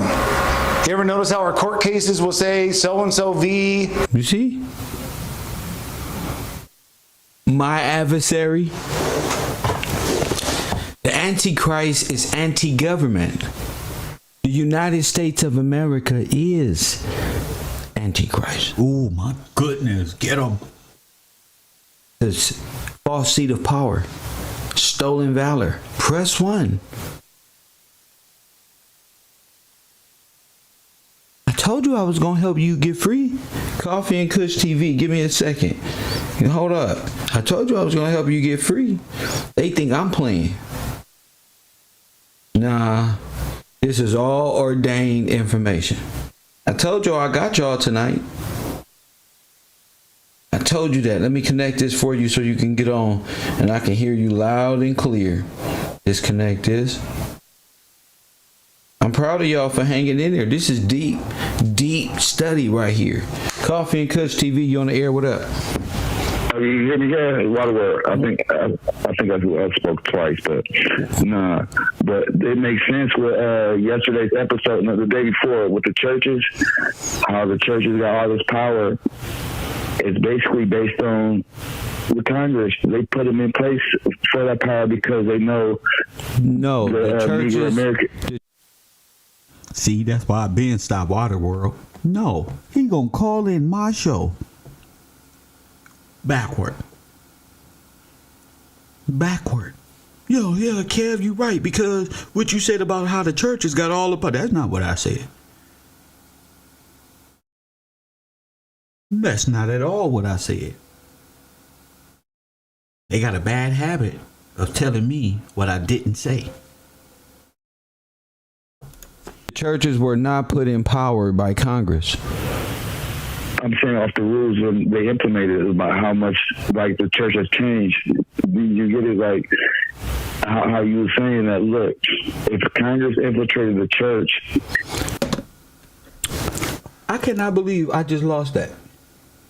I fucking hit my mouse. My mouse has fucking 50 buttons on it. I grabbed my mouse and boom.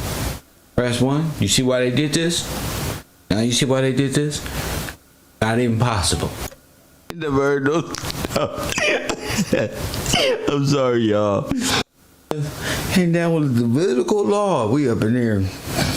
And if you have low testosterone, press 1. Fuck it. But what I want to say is that's the reason why I'm not allowing and playing with individuals on the internet no more. Because when I go back and watch these old shows, my heart already calls this shit out. Like, what are you talking about? What are you talking about? Man, how dare you listen to me for 2 hours, for an hour and a half? I stop and play, and you call in anti-information mode. Complete upside down, demonic. I'm not doing it no more. I'm just not doing it.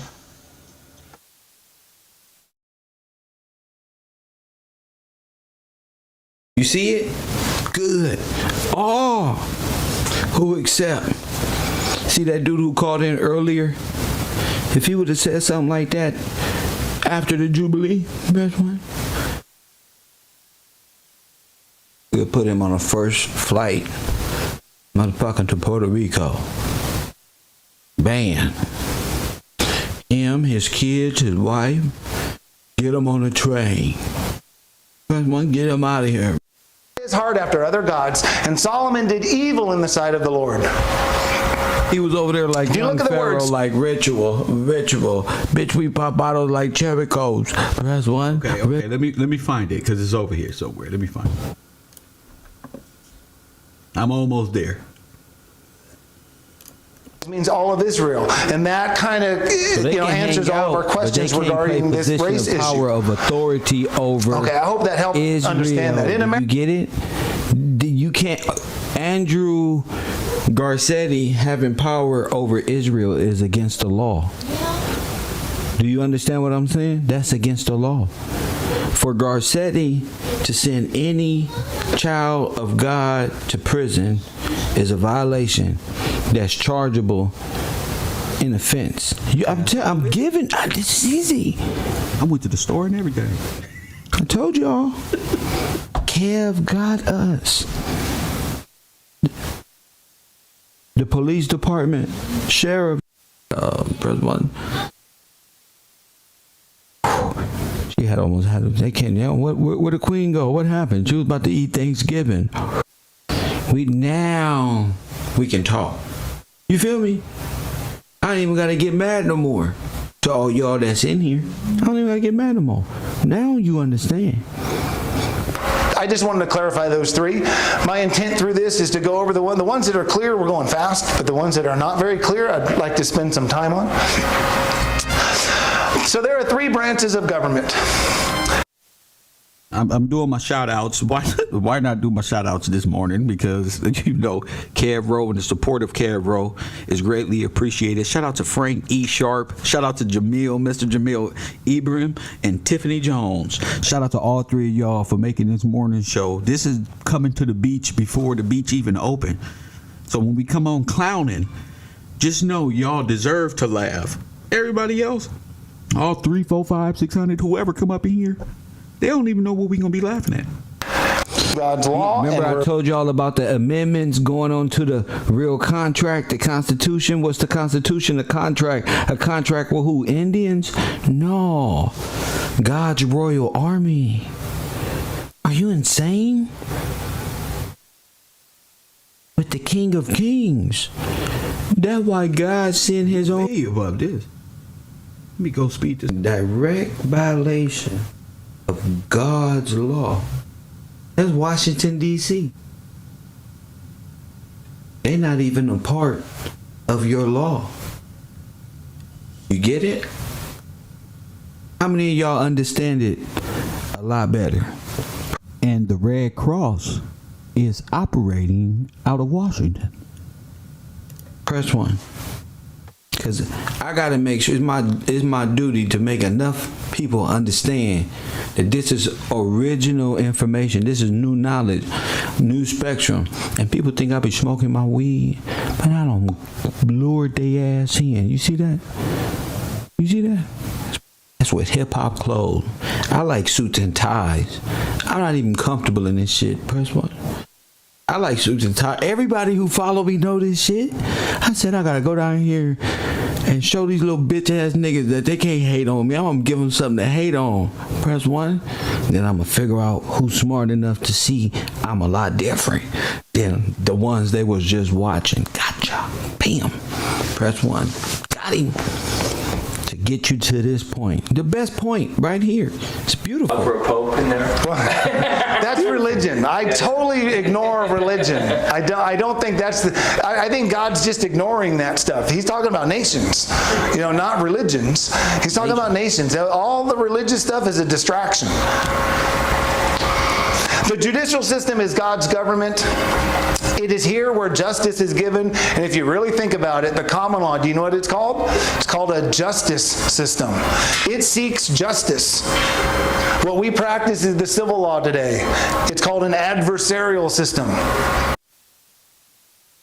What did he just say? What does common law seek? Type it in the chat room.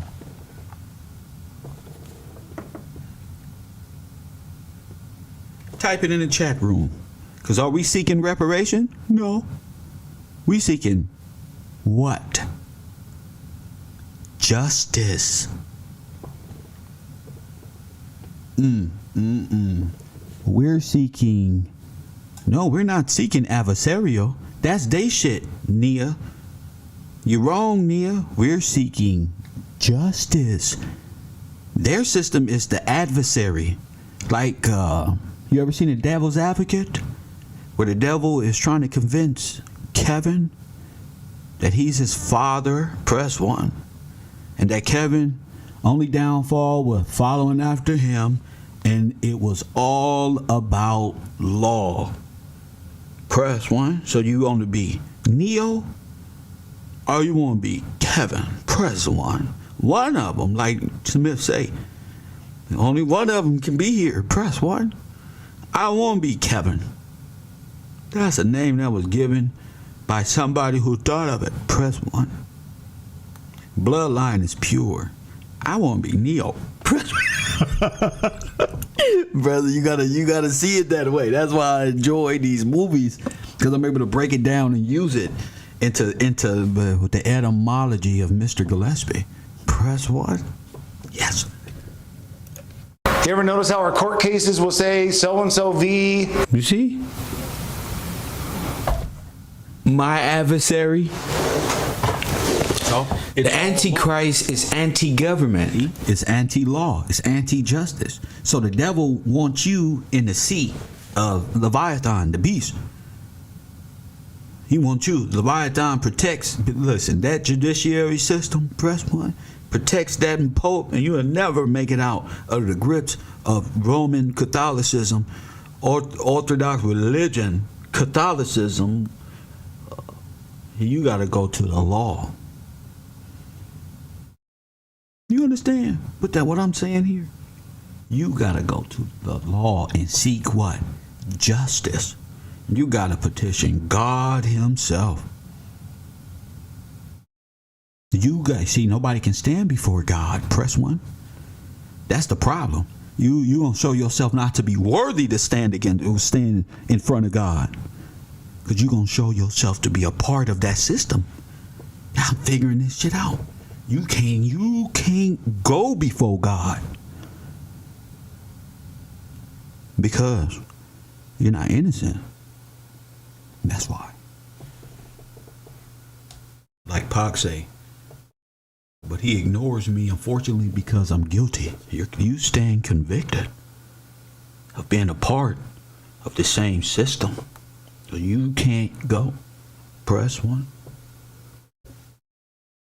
That's your leaders, Tariq Nasheed, all of them. I'm going to call their ass out by name after this stream. Oh, I got big blunts today. I'm on the East Coast, press one. I big blunt. You think the smoke stopped because I travel about? Big blunts, press one. I'm smoking black power sticks today, press one. Yeah, we gonna destroy them with the law today. They ain't even up, y'all. They was up doing cocaine and drugs and promethazine all night. They ain't even gonna know. I'm just gonna go take a shower. I ain't even took a shower yet. Press one. I'm just here. Press one. Only nigga who could do this shit. I been get up, go take a shower, been to the store and all that. Press one. I put the same clothes. I'm real. Brushed my gum, got my coffee, put the same sweatshirt I had last night. Went to Wawa, not the AM/PM on Slauson. No, I mean on Western. No, I wasn't in South. I'm way on the other side of the world. Press one. I don't even get coffee like I'm stumping around this bitch like I'm in South Central. Press one. Yesterday I took a chauffeur y'all called Uber just to the store and came back. Press one. Shit cost me $10. Press one. But ain't no taxes out here, and I like that. A pack of blunts in LA might cost me $30. You know how much it costs? $15. I live half off. I'm saving. I'm not coming back to Cali. Press one. I ain't coming back. God damn it. I'm saving. I got savings accounts. Press one. The United States of America is Antichrist. Hell dog. This false seat of power, stolen valor. Press one. I told you I was gonna help you get free. Coffee and Kush TV. Give me a second. Hold up. I told you I was gonna help you get free. They think I'm playing. I ain't coming. Nah. This is all ordained information. Press one. Cali don't deserve a nigga like Kev. Press one. No, y'all take advantage. Press one. Y'all take advantage of Kev. Y'all think y'all funny. Y'all think being ignorant is fun. No. The East respect the knowledge and wisdom. No, they nigga. I love standing out. Where them niggas at? They be standing out arguing about their truth. Where they at? 125th Street. Uber, here we come.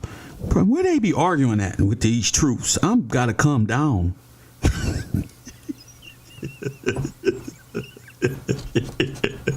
Where y'all at? Oh my goodness. I want to debate somebody, damn it. I told y'all I got y'all tonight. I told you that. Let me connect this for you so you can get on and I can hear you loud and clear. Disconnect this. I'm proud of y'all for hanging in there. This is deep study right here. Listen to Waterworld. Coffee and Kush TV, you on the air? What up? Listen to him. You hear me? Yeah, Waterworld. I think I spoke twice, but nah. But it makes sense with yesterday's episode, no, the day before, with the churches, how the churches got all this power. It's basically based on the Congress. They put them in place for that power because they know. No, the churches were not put in power by Congress. I'm saying off the rules when they implemented it about how much like the church has changed. You get it, like how you were saying that. Look, if Congress infiltrated the church and the Congress church has infiltrated the government itself. But they make the rules and the laws, right, of the land, right? Yeah. Yeah, that's what I'm trying to get to. Okay, yeah, they had to come through the church. Yes, and then how okay, I get what you mean. So most of the churches, they get I made that shit fit. I made the shit fit. Yeah, I just saved his ass, bro. I just made it fit. They rules and what they gonna do through the Congress because bingo. That goes back to what. That's why you brought up the show. The black church sold out God's kingdom. Yeah, exactly. Now it makes no sense. That's why I said that. You gotta say you be ahead of your time. You know what I'm saying? So sometimes I go back to the shows. So that's what I'm gonna do. And it wasn't even a black church. It was the Red Cross. But it just makes more sense because now they needed black representation. They needed like Candace Owens type of people, Kanye West. They need those type of people. They're gonna infiltrate their structure, and then they know we're God-fearing people. So when you say this to God's people, it's easier to seduce them to the world's ways because this is a church and you're looking to the preacher or the pastor or the pope for direction. Again, and they use that against us. So it's like, okay, we're paying tithes, we're doing all this, not knowing that, we're feeding the system, we're feeding the beast. You got it. That's all I have to say. Is that are those tithes going into God's kingdom and His storehouse? Hell no. Okay, then. You just proved that. What the cold thing about it is, the tithes is what criminals paid when they broke God's law. So criminals will pay the tithe and go to church and be saved. Press 1 from the criminality. You gotta believe in God to be here. You get it? You have to believe in God to be here. Not by way of Congress and His Federal Red Cross Association you call United States of America. No, not that. I'm talking about common law. There's another level of law that you got to get to. All right, then. Keep going. You got the flow tonight to holler at me. No, that's why I say, Kev, I just like sitting in the back and say my little 2 cents. I ain't trying to get, the doghouse. The tension been cool. You good, man. Thank you so much, champion. For sure. Love you, fool. Man. Love you too, champ. See that? Easy work. That's how I want my students right there.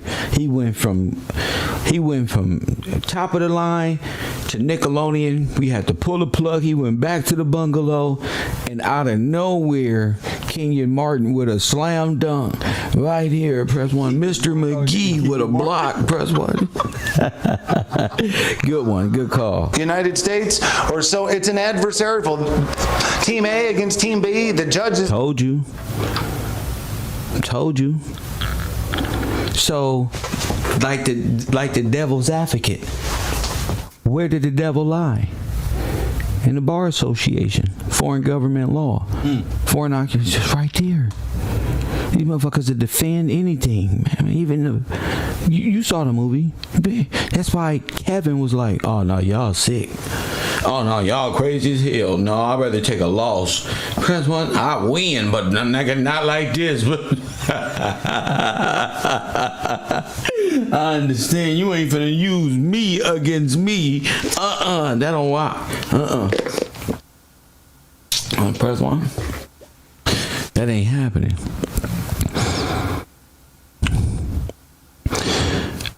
Oh my goodness. The church became the harlot, press 1, and they became seduced by the big church who promised that they will be in control if they, you feel me? Join the Confederacy. Oh my God, you get that. This gonna hurt. See, that's why they can't tell you. It's 2 songs. We are soldiers in the army. One of them say we gotta hold up the blood-stained banner. That means they gotta hold up the Confederacy because they made a deal with the damn devil. Okay? The other one is we gotta hold up the banner of freedom. The banner of freedom. I don't heard them all. I don't heard both of them. I said, I'll be damned. So it's like a banner of victory. Like a victory lap. You get what I'm saying? And then there's that Confederacy. Because if you type in bloodstained banner, that banner is the banner of the people who occupied and took over. Press 1. So do you understand what I'm saying right here? Oh, Chris Love, this is very deep. This is very deep. Very deep. But you gotta be, if you go to the Cairo University, you gotta be willing to accept the truth, like Morpheus say. I'm giving it to you better than anybody, more understandable than anybody I've ever seen. People telling these people they live on the back of a turtle with feathers in their head flying around the universe. Fuck, I gotta be scared for to tell you this. You feel me? Please. The referee. And that's not the way God set it up. It's supposed to be the judge construing one law that never changes, and the matter's brought before the judge, and he's looking at that law. And that's our problem today. The judge ain't supposed to be a referee because the law ain't a game. Let me say that again. The judge ain't supposed to be no referee. The judge is the decider of law. You see what I'm saying? They playing a game, a whole game. But that's Not anymore. Court policies, the next title. 20 statutes under court policies. First, you can appeal to higher courts. We do that today. We have a multi-tiered court system. Moses set up the judges, and they judge the people at all seasons. The great matters they will bring to him, and every small matter they will that he will judge. There shall be no perjury. We still follow this, but we're breaking a few of God's commandments about it, which would help enforce this. An oath of truth shall be given when the matter cannot be resolved. We don't really do that. But if a judge cannot have, if there's not enough witnesses, facts, and evidence, and he can't make a decision, or the jury can't make a decision, you'd put the two under an oath, and God would determine the outcome. Courts will carry out the law for both plaintiff and defendant. The cause of both parties shall come before the judges. We do that. Property rights are decided by the courts. For all manner of trespass, for ox, for ass, for sheep, for raiment, or any lost thing shall come before the judges. So we do that. We follow most of these statutes. There shall be no mob punishment. Okay, this one's a little tricky to understand.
But it's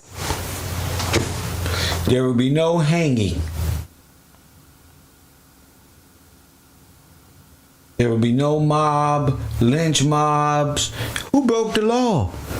Who broke the law? Do you see it now? Who the criminal is? Do you see who the criminal is? If you don't know the God of Israel, you wouldn't know who's the criminal, how you are depressed, how God has been with us. Who know you better than God? Who the damn lynch mob? This is the law. Not some old law where white people was the judges. No. They get a number on you. This is the law, the real law. Says, thou shalt not follow a multitude to do evil. Well, we need to look at the context. Thou shalt not raise a false report. Okay, that's being a witness. Put not thine hand with the wicked to be an unrighteous witness. That's talking about a witness. Neither shalt thou speak in a cause to decline after many to wrest judgment. It's talking about a witness. So you're not even supposed to make false accusation against a person, nor is an officer supposed to bear false witness as well. Fill out report. It say this. So why do you think Kevin got free? It's because everything that happened to me was against the law. What? The law of the state where police and corrupt officials run? No. Or in a law, I stand convicted.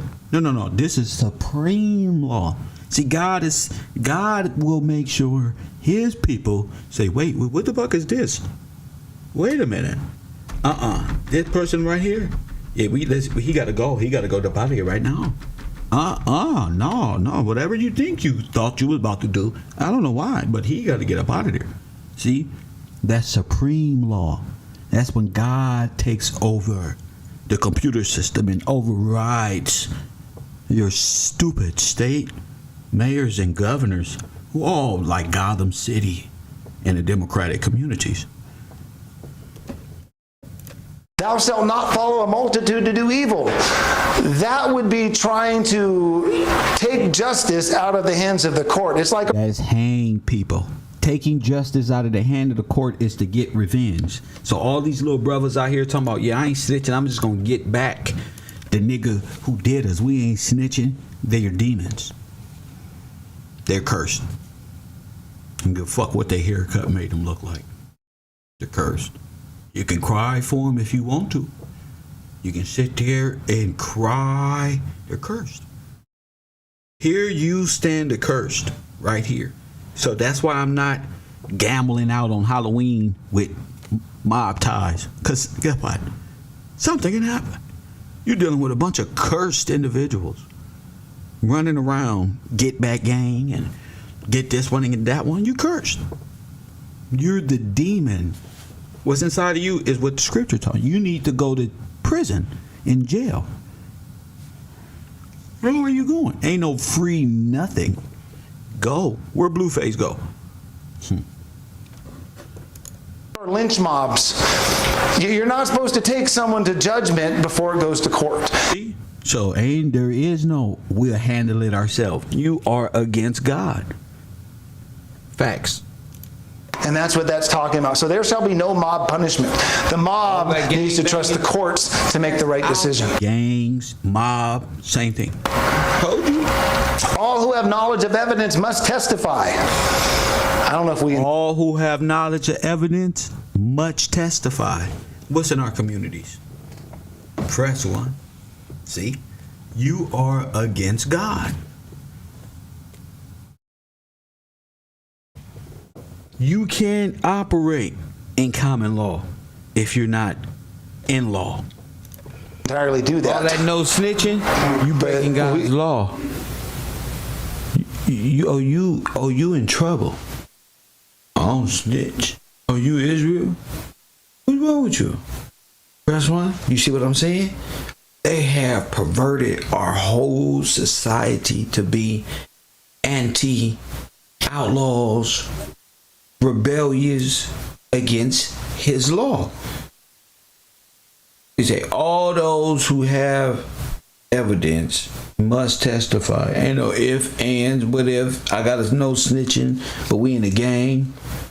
God said, you know something? I know Tanique Review's laughing his ass off.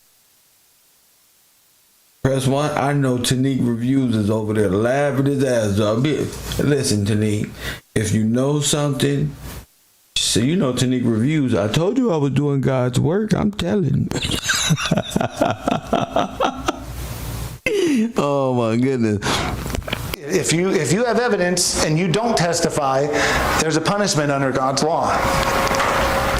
The guilty can be placed in ward until sentencing. We actually do that one.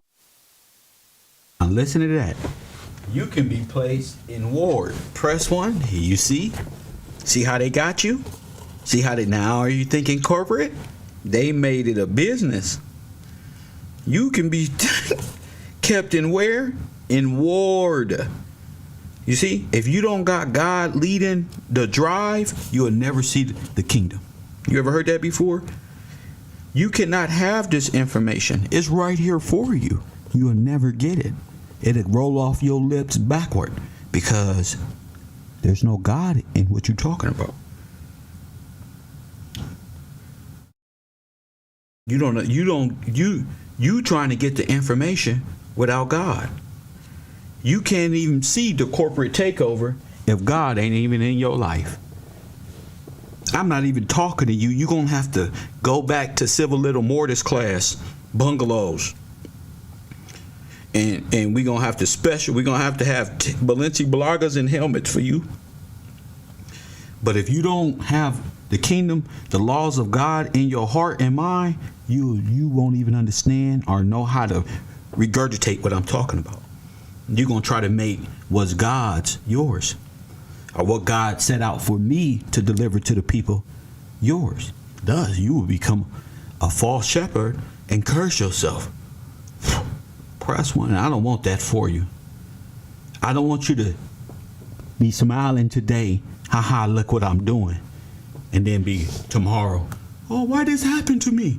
Oh, that's called sudden calamity. You took something that wasn't yours and tried to make it yours. that's not for you. You forgot. That's all. You just come over here and have a seat. The congregation or jury of the people will judge criminal cases. So there's going to be a jury of your peers to judge criminal cases. Why? Because you got A bunch of honest folk from your community who know. and don't nobody know you better than your village. You say, I know him. I know this. When you see Young Thug got them fake little boys up there trying to make a play, not like that. No, you can't get no hair. See, God knows you done made the little boy a liar. Young Thug is not a good guy, but you will go against God. I tell you what, in this bar association, to help you go against God, see, and bear false witness at a young age. That's what it's about right there. The witness shall be first to lay hands on the guilty. That will stop perjury. If you're going to go up there as a witness to convict someone of a capital felony, if you have to cast the first stone, That's right. It's different. You kill him because you blamed him for it. Press one. how many people are actually going to be perjurers? Not too many people. Yeah. I wish we were doing this one. If you had to pull the switch or whatever we're doing, that makes a big difference. Of course, we don't execute like we used to anyways. Punishment can be executed by the men of the city, so after the witness throws the first stone, the rest of the men would finish the job. Act according to the rule of the judges. This is what we call contempt of court. We need to follow everything that they say. In fact, the Messiah was the perfect example. What did he say? The scribes and Pharisees sit in Moses' seat. They sit in the judge's seat. I told you. All therefore, whatsoever they bid you, whatsoever they charge you with from the judge's seat, whatever sentence they give you, that observe and do. We're supposed to follow their lead. After all, was not Jesus, our Messiah, falsely convicted? Yet he followed through with the sentence anyways. We're to do the same thing. Sometimes this judicial system, although God created it, because man runs it, it's going to get it wrong. And we're supposed to follow it anyways. What I've noticed is it gets it right most of the time. Moses' seat, it says where Moses sat to judge the people. It was called the Bema seat. It was in all the synagogues and all the high places and all the courts of Israel. There is no contempt of court. I've already said that. I told you there's a couple of duplicates in here. If the man will not hearken unto the priest that stands to minister there before the Lord thy God, or unto the judge, even that man shall die. Contempt of court is a capital felony. No pity is to be given in the execution of punishment. 15, all testimony is at the mouth of 2 or 3 witnesses. We still do that today. Punishments are to be public. I wish we'd do that, but did you know in colonial America, when they hung someone, you could find pictures online. I should have put that up here. A mob of people surrounding them, watching the man be hung, with their children there to watch to teach them a lesson. So how long has it been? I mean, it hasn't been that long that we... A couple hundred years ago we were doing that. Told you. Told you. Shame. Told Shame. you. That white lady said, Shame. what? That sound like those pictures of the Negroes hanging with all of our children. How long ago was this? A couple hundred years ago. Press one. It's the ultimate shh. I told you. Mr. Gillespie. Nobody on this internet. See, y'all was up this morning. Press one. Y'all was up this morning. 250 people was up this morning. And look. Before I even go live. Look. Wow. Wow. Did we really understand it then? No. Do you really understand it now? Oh, yes. Couple grandmas ago. Just like Mr. Gillespie said. I told you, I do this for y'all, not to sit up in the classroom and be mad at me. Cool. That ain't gonna stop what I'm doing. That ain't gonna stop my power. You can be mad at me. You're gonna thank me later. You're going to apologize later. Trust me. So I'll take your anger because they can't do nothing. Anyway, you give me the frown. That's it. Cool. But I'm trying to help you. That's the thing about it. I'm not here to, everybody who fights you, what Mike Tyson say, is not here to hurt you, don't hate you. I'm here to fight you. That's right. But I don't hate you. Yeah. What did he say? All right then. Everybody who's there to Morpheus was Morpheus there to hurt Neo? No. It was to pull something out of him. You see? It was to pull it out of him. What he already knew y'all was capable of. And that's what it is. It's pretty close to right. From my study, I think America... Shame. I told you I'm Cav Gill. Shame. I told you I'm a Gillespie. Press 1. I told you. Everything I said. Everything I told my class has been accurate. And would you look at this?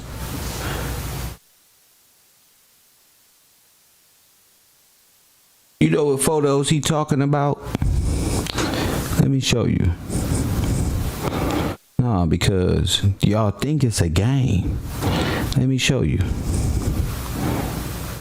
He talking about his ancestors that came over here. He finna tell you the story. He said, you know what? I think we the people that did this shit. I don't know how eerily this sound to y'all, but I think the Bible was talking about us. He probably say some shit like that. Press 1.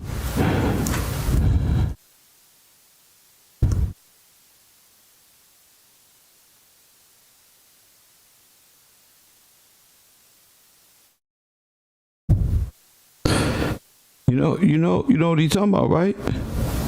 He's talking about himself. They know what they did. They know what they did.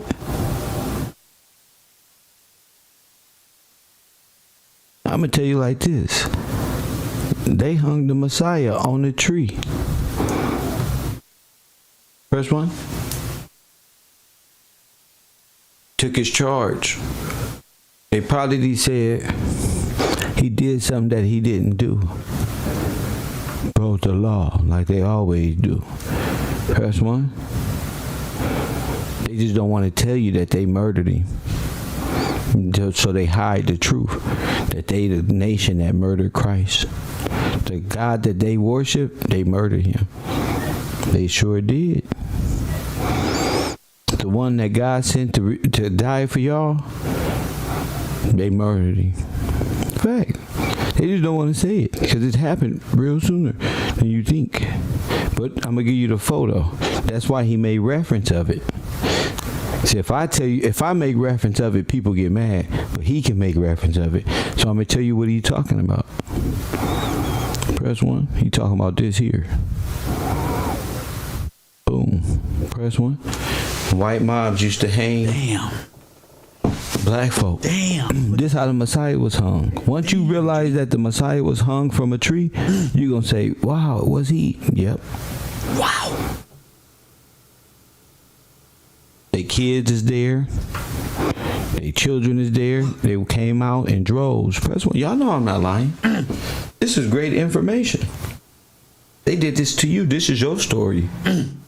You come from a lineage of kings and they Oompa Loompa ass Willy Wonka. The Oompa Loompas ran over Willy Wonka. Little kid. Press 1. Stuff. Some older. All that. You ever seen that movie?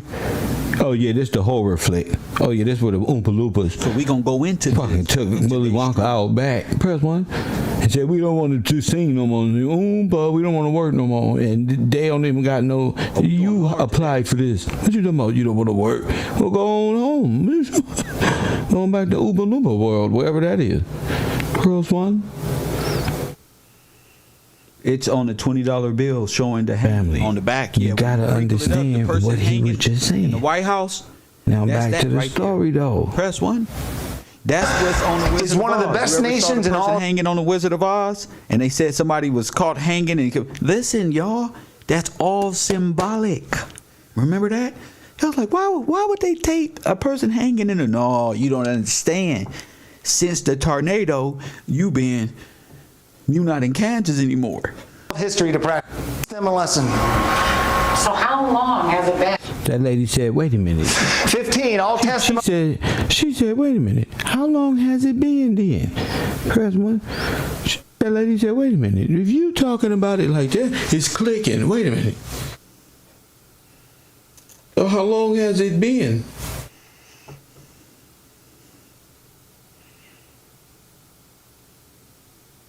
You don't hear me.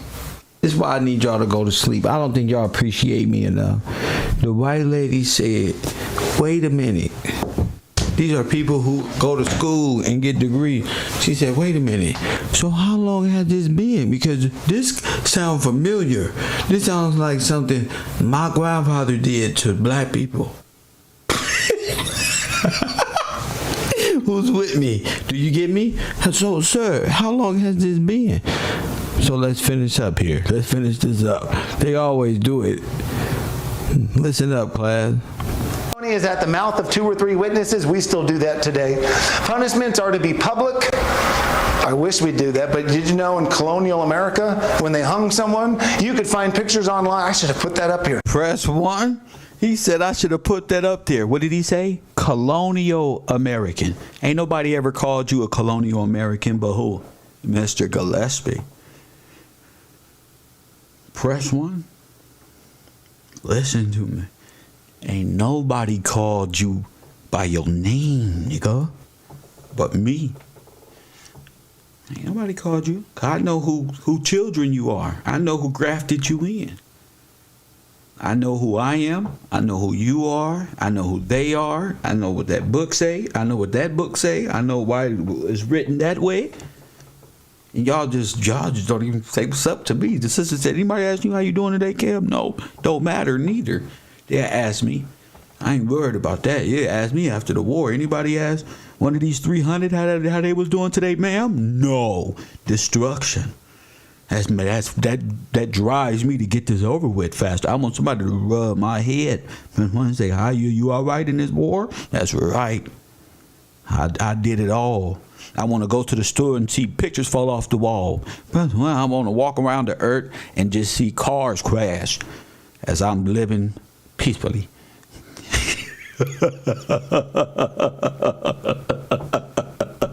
Y'all want to see it? I want to see the fall happen because I'm not afraid of the fall. I know I'm a good person. I'm not afraid of the fall. I tried to sing it to y'all through the weekend. I'm not afraid of not a damn fall. I tried to sing it to you. And the women thought I was singing to them. Nah, I'm not afraid of the fall. See, there won't be a coming until the fall. But we'll get back to the clown on the air. A mob of people surrounding them, watching the man be hung, with their children there to watch to teach them a lesson. So how long has it been? It hasn't been that long. That we... A couple hundred years ago we were doing this, pretty close to right. From my study, I think America is one of the best nations in all of history to practice God's law. You know, King David in Israel and Solomon's early part might have been better. Pretty close. But I put up the numbers. I think we were approaching over 80% of God's law. You switched that. We're now down to 20-something. Remember the first study that I put up there? It was just a rough guess, but I don't think any nation's ever followed all of God's law. But King David and Solomon's early reign, I think they were pretty good. Those were probably the best nations. America, look how... Look, that nigga said 150, 200 years ago. Back, I think, as a matter of fact, America is the best place to study God's law, right? I mean, yeah, study, because God's law, don't ask, did I just say 150, 200 years? Oh, shit. Press 1. I told you. The lady said, wait a minute. So how long has this been? Oh, we were doing this in 200 years? I mean, God's law, that's what happened. If you didn't catch that, that's called a slip. Press 1. Hold up, let's go back. I'm going to replay it for you so you see how it works, so you'll learn how to listen. Them a lesson. So how long has it been? It hasn't been that long. That we... A couple hundred years ago, we were doing this pretty close to right. From my study, I think America is one of the best nations in all of history to practice God's law. King David in Israel and Solomon's early part might have been better. Pretty close. But I put up the numbers. I think we were approaching over 80% of What they God's got to law. do with what she just said? We're now down to 20-something. Remember the first study that I put up there? It was just a rough guess. 1844. But I don't think any nation's ever followed all of God's law. But King David and Solomon's early reign, I think they were pretty good. Those were probably the best nations. America, look how blessed we've been. I mean, we've been so blessed beyond almost any nation ever. It's hard to Did say he we're not not. say we've been doing this? Hold up. Did he not say, let me This rewind is in it. all the courts of Did Israel. he say that? There is no contempt of court. I've already said that. I told you there's a couple of duplicates in here. If the man will not hearken unto the priest that stands to minister there before the Lord thy God, or unto the judge, even that man shall die. Contempt of court is a capital felony. I can't believe it. No pity is... Wow. And you wonder why you're dying out here. You wonder why you're dying. It's a lot of things you're doing that you on holy ground and don't think you're going to die breaking the law. Court, I've already said that. I told you there's a couple of duplicates in here. If the man will not hearken unto the priest that stands to minister there before the Lord thy God, or unto the judge, even that man shall die. Contempt of court is a capital felony.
I can't believe it. No pity is to be given in the execution of punishment. No, I'm not mute. I just want that to muster in. You're going to die if you come against God's people. These are Levitical laws. These are capital offenses in real life. 15, all testimony is at the mouth of 2 or 3 witnesses. We still do that today. Punishments are to be public. I wish we'd do that, but did you know in colonial America, when they hung someone, you could find pictures online. I should have put that up here. A mob of people surrounding them, watching the man be hung. That fucking proves time immemorial. This motherfucker, I'm gonna say it, this motherfucker mentioned, I'm talking to my people, this motherfucker mentioned colonial and pictures online of the colonials and pictures online of the colonials. I just showed you the pictures online of the colonials when they get here. Ellis Island. And even me, I was off here because I still put the colonials on them. I was like having confliction with time immemorial, but guess what? Look how much sense it makes. I told you, even in our worst states, even coming to the law, you're going to be better off. The colonial, you're the original colonial, unless they're colonizing right there. Depends on how you look at the colonial American. You see, because there was a colonial America of the kings and queens who colonized and stood upright. divine right by God, ordained by God, the builders of civilizations. And then there's the colonizers who came over and colonized in your fall.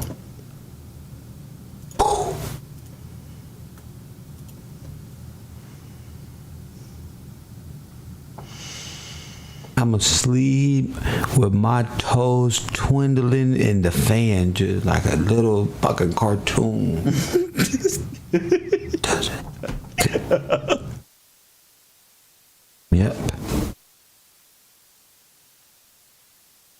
That's all I needed. With their children there to watch, to teach them a lesson. That's your people. So how long has it been? It hasn't been that long that we... A couple hundred years ago, we were doing this, pretty close to right. From my study, I think America is one of the best nations in all of history to practice God's law. You know, King David in Israel and Solomon's early part might have been better. Pretty close.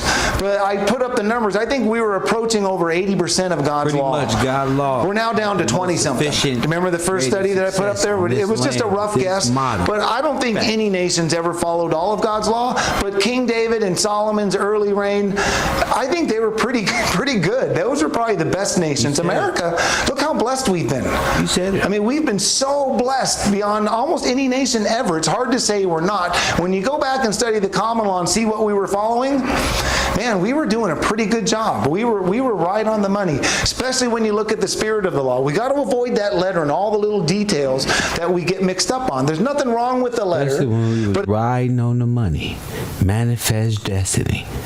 Press 1, especially. I think we were approaching over 80% of God's law. Listen to the We're now down to 20-something. Remember the first study that I put up there? It was just a rough guess, but I don't think any nation's ever followed all of God's law. But King David and Solomon's early reign, I think they were pretty good. Those were probably the best nations. America, look how blessed we've been. I mean, we've been so blessed beyond almost any nation ever. It's hard to say we're not. When you go back and study the common law and see what we were following, man, we were doing a pretty good job. We were right on the money, especially when you look at the spirit of the law. We got to avoid that letter and all the little details that we get mixed up on. There's nothing wrong with the letter, but if it doesn't fit today and we can still follow the intent of the lawmaker, that's what we need to follow. When did lawyers come in the picture? Lawyers? I don't think lawyers ever should have come into the picture. Did you hear that? Wow. When did lawyers come into picture? Oh, I don't think lawyers ever was there. I don't think they was there. Waking up with Jamaica. Press 1. That's all we do. First you love me. We got their ass, family. This is a beautiful day. The sun just came up on the East Coast. The West Coast is sleeping like a bunch of children right now. But guess what? We got the truth. I think God's a fan of pro se litigants, people who represent themselves. When Hosea... Press 1. Press 1. Lawyers. She like, well, what lawyers was doing at this time?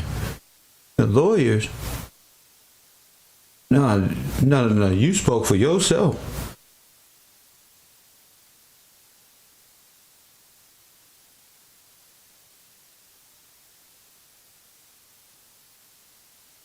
Remember when old boy said, what good is a lawyer when you can't speak? Wait, why do you think I keep telling you? So you talk about you want to be free, but you can't speak? You want to be a head of a household, but you can't speak? If this was basketball, you would be speaking. If this was motherfucking assist with fucking watching Steve Curry shoot another fucking basket, you would be fucking speaking. But now, you can't speak. Press 1. See what I'm saying? He said, my people are destroyed for lack of knowledge. Just a little bit later he says, because you've forgotten the law of your God. If we can't represent ourselves in court, when you hire a lawyer, you give them your power of attorney. They become your speaker. Oh my goodness. Is it making more sense to you now? Is it making more sense? They don't have jurisdiction over me. They told me, You know who they got jurisdiction over? You. He told me to my face. Guess what? Listen. You don't have jurisdiction over you. No.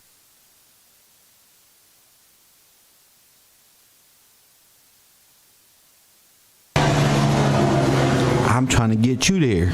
Press 1. You thinking I'm getting up here clowning like a YouTuber. That's a sideshow. That's the entertainment. Shh. I just do that to fit in with everybody.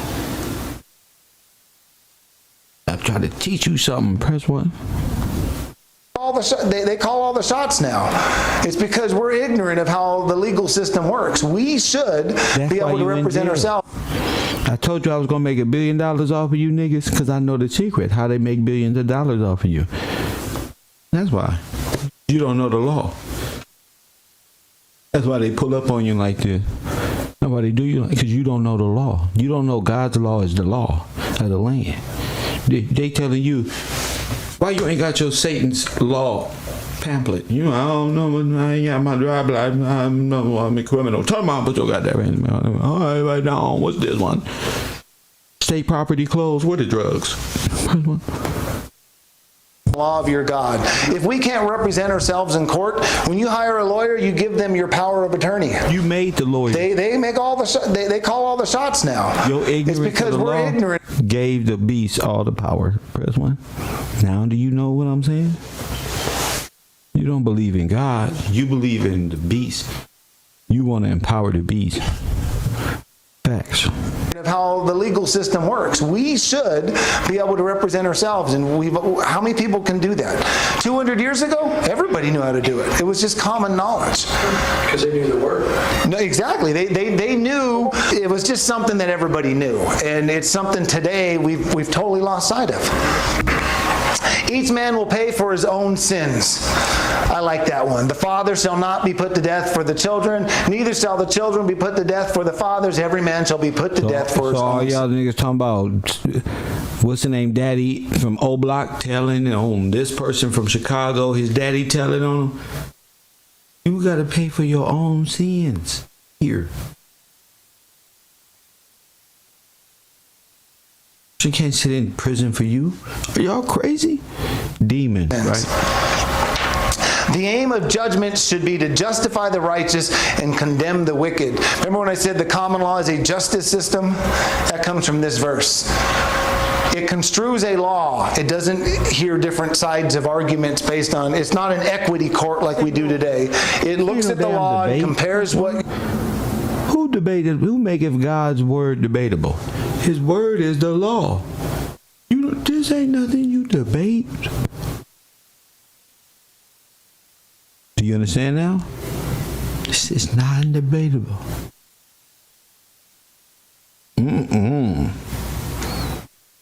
Your evidence is to that law. There's a big difference.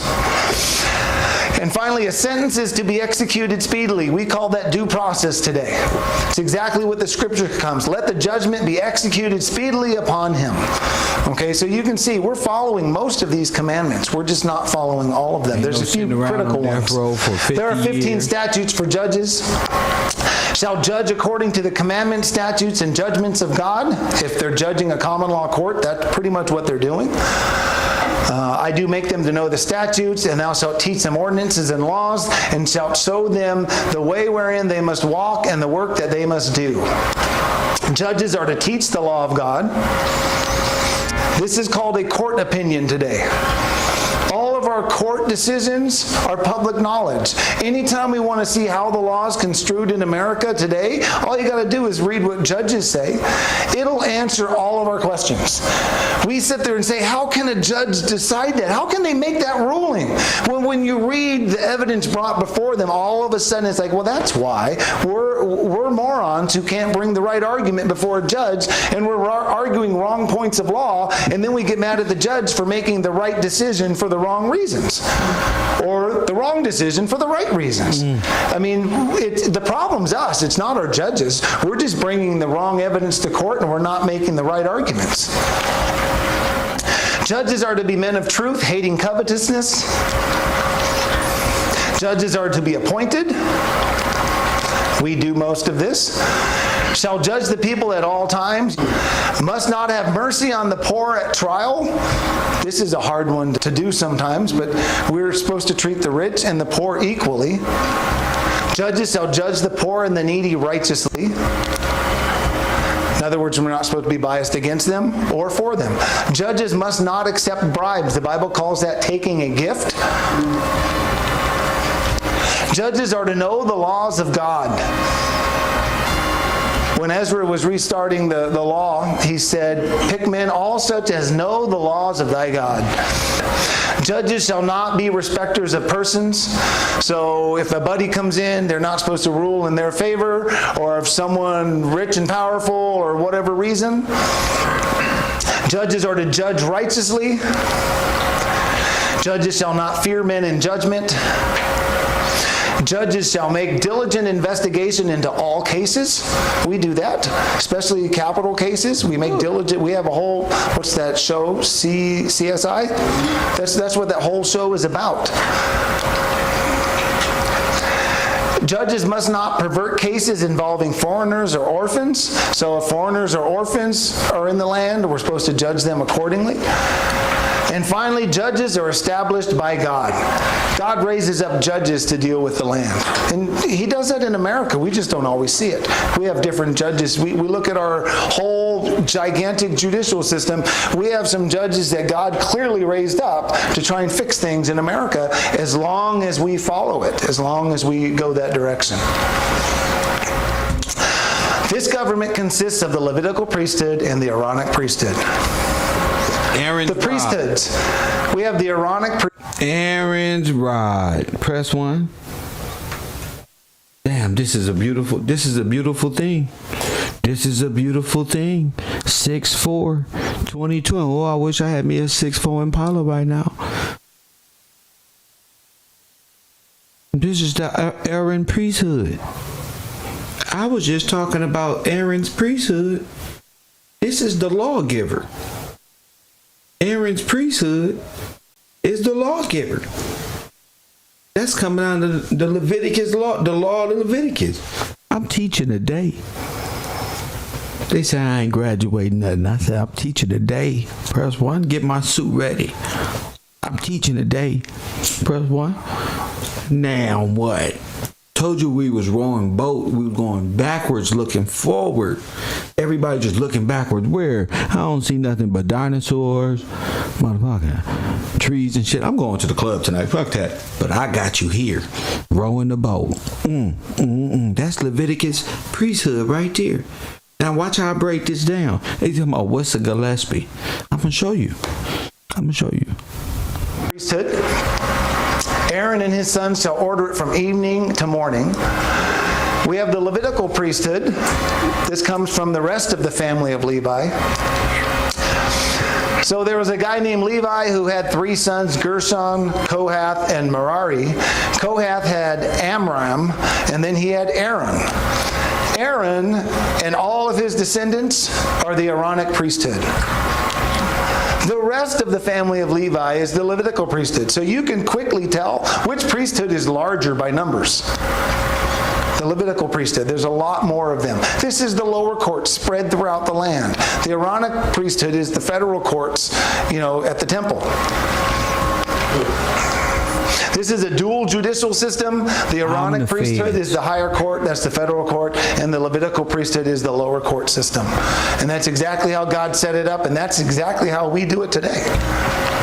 The high priest comes from the Aaronic priesthood. Josephus said it was a succession from Aaron. It doesn't specifically say that, but we know from history that Aaron's descendants, someone from his descendants, will be high priest. This is what we call the Chief Justice of the Supreme Court today. That's the High Priest of America, our Chief Justice of the Supreme Court. So if you look at the tabernacle, the Levitical priests served on the outside of the tabernacle at the laver, and they dealt with all the emblems there. The Aaronic priest dealt in the holy place, and the high priest once a year dealt with the Holy of Holies. The Aaronic priesthood has 22 statutes. Aaron and his son shall hold the office. This is the higher court. The priest keeps charge of the tabernacle, so they order the tabernacle and deal with that Supreme Court. We do that today. The federal judiciary deals with our Supreme Court. Priests must wear priestly garments. These garments contain a breastplate, ephod, robe, broidered coat, mitre, and a girdle. This is the breastplate. It contains 12 stones for 12 tribes. On the shoulders are an ephod with 2 onyx stones. The high priest wore a linen robe, an embroidered coat, a mitre on his head, and a girdle, which was basically a belt.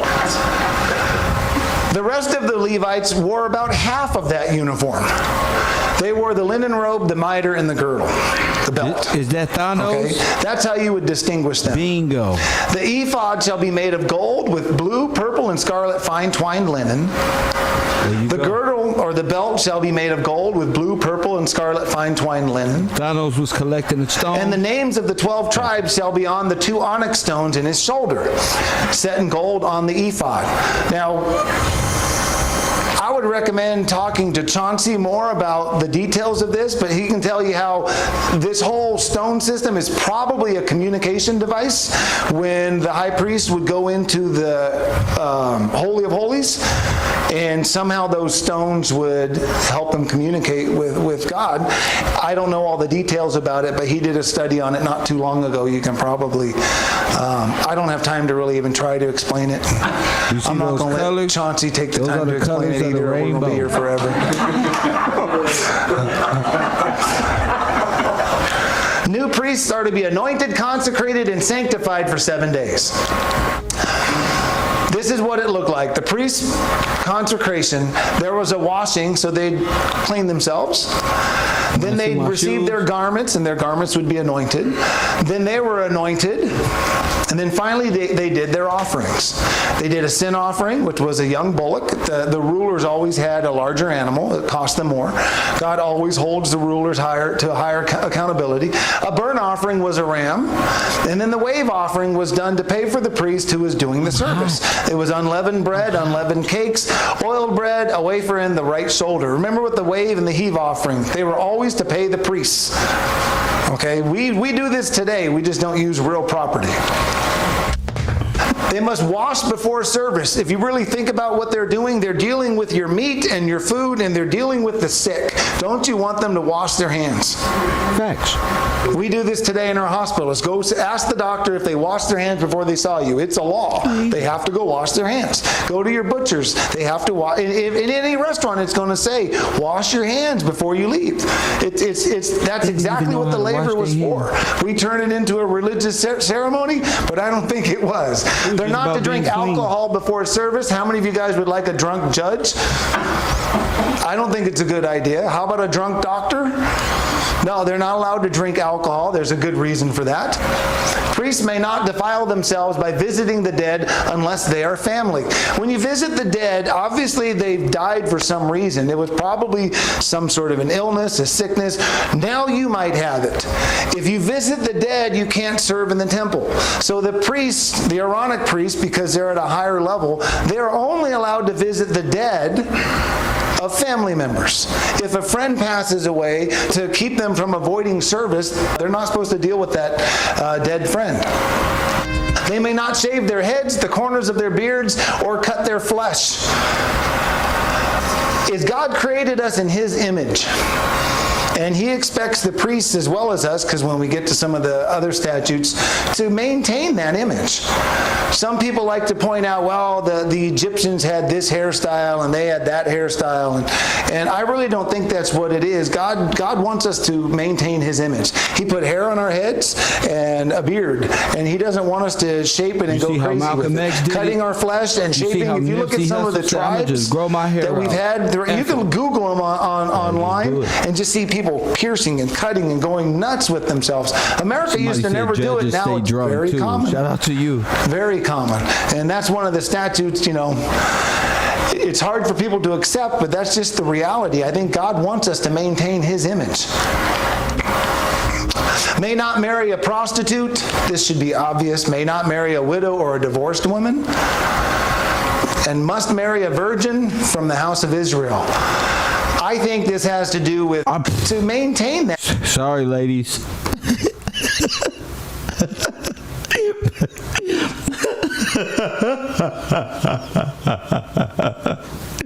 That's why I'm sorry.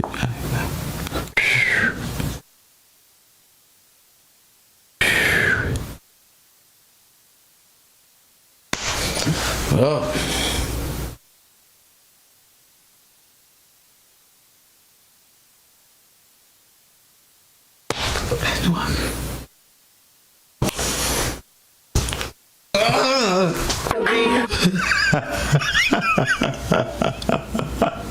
You can't marry no hoes.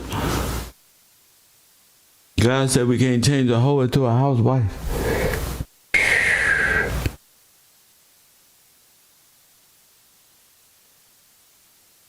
Well.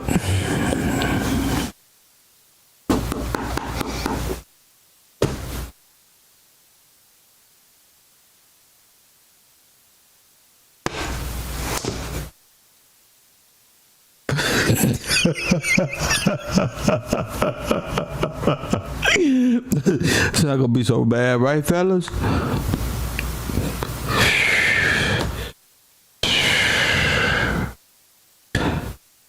Gotta reconsider this, bro. There gotta be some. No, that's why. No, I love you too, dear. Told you.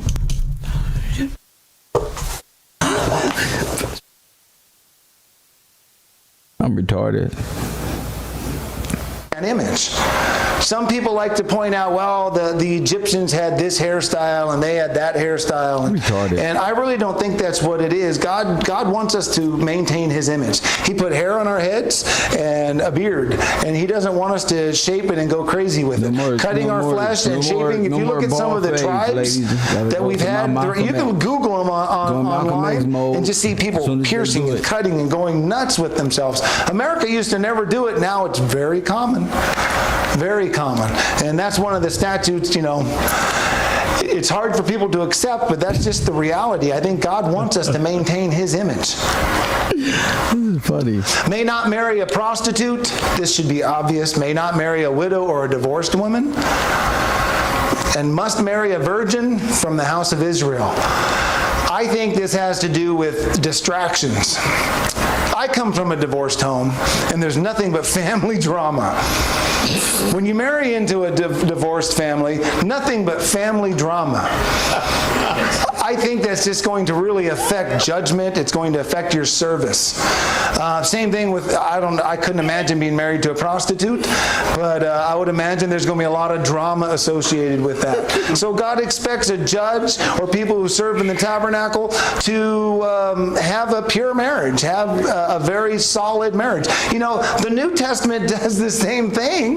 Look what Paul said to Timothy. A bishop then must be blameless, the husband of one wife, vigilant, sober, of good behavior, given to hospitality, apt to teach, not given to wine. Sounds familiar, doesn't it? Not a striker, not greedy, a filthy lucre, but patient, not a brawler, not covetous, one that rules well his own house, having his children in all subjection. For if a man know not how to rule his own house, how shall he take care of the church of God? We have the same rules in the New Testament, but we read them in Leviticus, and all of a sudden it's terrible. I don't know why it works that way. Priests must have a perfect genealogy. This is a foreign concept to America, but almost every other nation does this. Go to Britain, and their rulers are a succession. God set up a kingdom. He did not set up a democracy. America's problem is the democracy. Democracy is basically mob rule. Whoever has the most money and can get the most votes will get their law passed. And that simply is our problem. Now, a king can have the same thing, but if you have a good family who's training up their children, this is a foreign concept to America, but almost every other nation does this. Go to Britain, and their rulers are a succession. God set up a kingdom. He did not set up a democracy. America's problem is the democracy. Democracy is basically mob rule. Whoever has the most money and can get the most votes will get their law passed. And that simply is our problem. Now, a king can have the same thing, but if you have a good family who's training up their children correctly, you can have a succession. But that's why I don't think God really, his plan was for a king. I think it was for a judicial system. But even No, not for a king. You see how he switched it? It wasn't for a democracy. A king is divine rule by the bishop, by the church. Why wouldn't he? That's impossible. He's a liar, so watch him. That combined with he's trying. Watch him, but pay attention. Stay on him. Don't worry about it. Just stay on him. The judicial system was the same way. It's a genealogy. Because when you vote, and, people who have the money, they make all the decisions. But we're the only ones that don't understand this because we don't do it. But you go to most other countries, and that's what they do. 17, they may not serve with a blemish. Now, this gets very controversial. If anyone has a blemish, let him not approach to offer the bread of his God. A blind man, a lame, someone with a flat nose, that one gets made fun of a lot.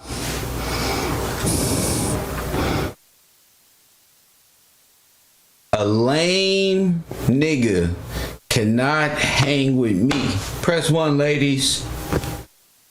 That's the rule. I told you where Todd at. Todd. A lame, a nigga with a flat nose, no lips. Nigga. Y'all be thinking I be clowning. Why y'all think I be clowning something? Where you think I get this shit from? I'm the coldest in the world, Craig. Where you think I get this shit from? Nigga, you can't, I don't want to hear nothing about a nigga, anything that resembles not a near another. Press 1. My man said a flat nose, a lame. A lame means inactive person. Press 1. A nigga that ain't about nothing, just like I said. Press 1.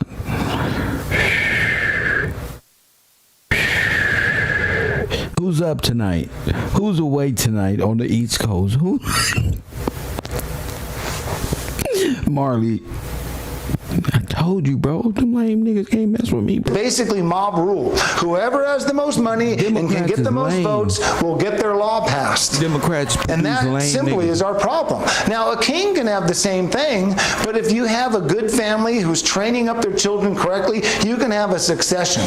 But that's why I don't think God really, his plan was for a king. I think it was for a judicial system. But even the judicial system was the same way. It's a genealogy. Because when you vote, and, people who have the money, they make all the decisions.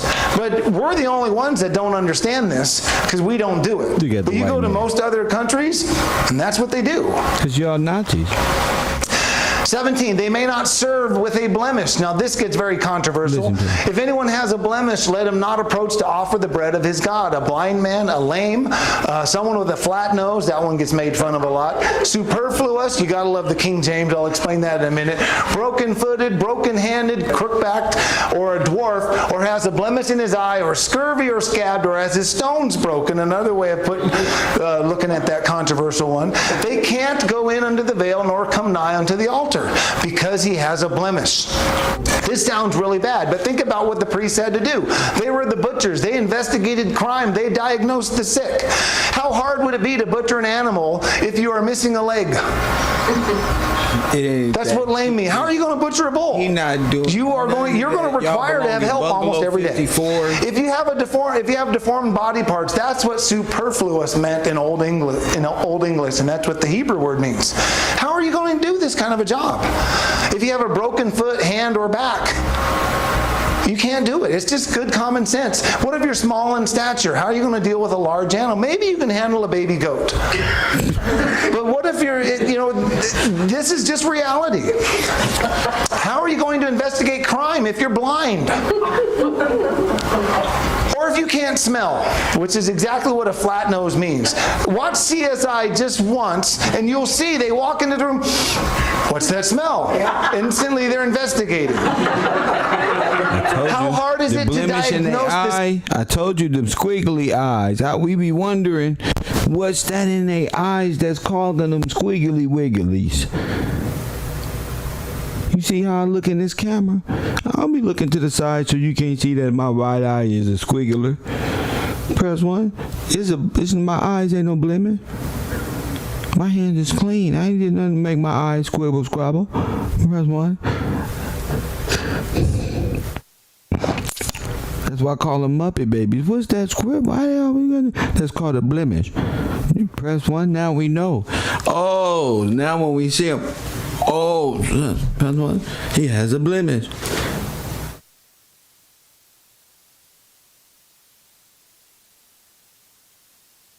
This is how I look at people when I'm out to eat, like on a date, and if I see somebody with a blemish, and as my date partner, you got to play it off too, because you got to be looking already at me like, you bet not. And I'm like, I'm going here. I want him to see me, actually. This will get worse. Because I got the squigglies. That's one. Hassan Campbell got a blemish.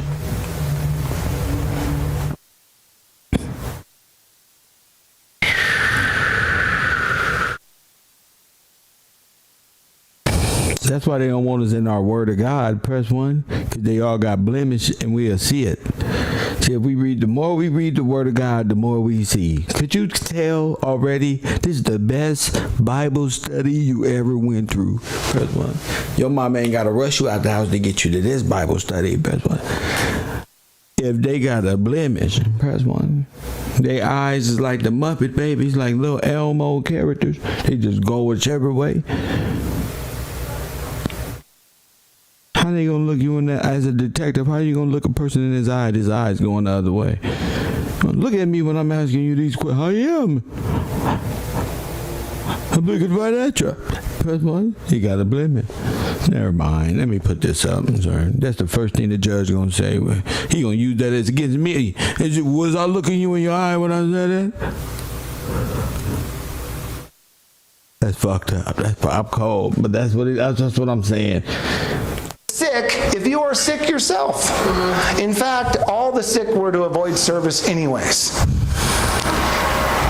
Broken stones, like I said before, the only thing I think about this is lack of testosterone might hinder your judgment. Hamster God balls. is not prejudiced. This is just reality. If you got hamster balls, like I be telling, why everything I say line up? Y'all be laughing at me. If you got hamster balls, it's not gonna work here for you. Press 1. You're not gonna be able to hang out here. You got to be vocal about what you talking about, bro. I've been trying to prepare you, but you act like you can't, nigga. You can't have hamster balls. Your balls got to be big balls here, bro. Like on the back of them trucks when you be with your girl and you see the damn mask. What the fuck he got these balls? Balls, nigga. Press 1. Like that. And it's not that these people can't be in the congregation of Israel. They just can't serve in the government for obvious reasons, I think. And we just, we want to get mad at God for saying that because we're so sensitive to it. It's not that he's against someone with any of these conditions, but it's just the reality is they're not going to be able to serve to their full capacity. So this is kind of that I'm just a fucking big ass kid Yes. with a W's conversation. I started looking at the other fellas. Unclean priests may not serve in the tabernacle. That just means they're sick and contagious. They're not supposed to be in a public setting. Unclean priests must watch and wait until evening to return to service. They're supposed to make sure that they're over whatever they have. Or let's say they touch the dead body, they're making sure they didn't catch something. It's just good common sense. The priest must bless the nation. This is the Aaronic blessing. All I think this is, we've turned it into a very ritualistic thing today. All I think it is when, you address the nation as a ruler, you're supposed to speak positively. You're supposed to bless the nation. You're not supposed to, it's not a ritual, and we've turned it into a ritual. All it says is on this wise. It's like our Messiah said, pray like this. He didn't say pray the exact words. He said like this, bless the nation. The Lord bless thee and keep thee. The Lord make his face to shine upon thee and be gracious unto thee. The Lord lift up his countenance upon thee and give thee peace. And they shall put my name upon the children of Israel, and I will bless them. Okay, I think this is just dealing with addressing the nation as a ruler. 21 priests are to perform service at the altar. Now, what Jesus said when he said pray like this. He didn't read what came off his lips. He said, pray like this, and there was an official way to pray. Okay? So watch the words, but get the keys. In the sanctuary, that's all the offerings we went through last time. And a stranger foreigner who serves shall be put to death. Now remember what the Stranger foreigner who serves, what? Who schemes his way to law should be what? You should be made black, sir.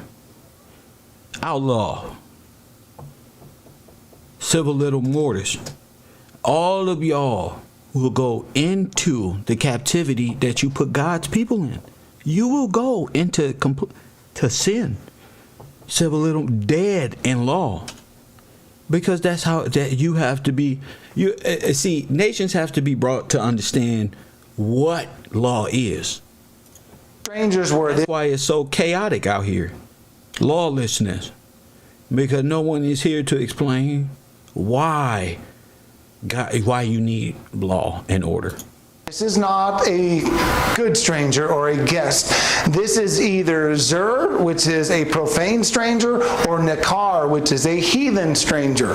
There's a big distinction. If you go through every one of those words, all the ones that are accepted into Israel are the first one, the guest. The other two are the ones God's rejecting and saying, no, they can't serve in the congregation or in the government. And priests are to teach the law of God. This is another duplicate. But since they are the government statutes and this one go kind of hand in hand.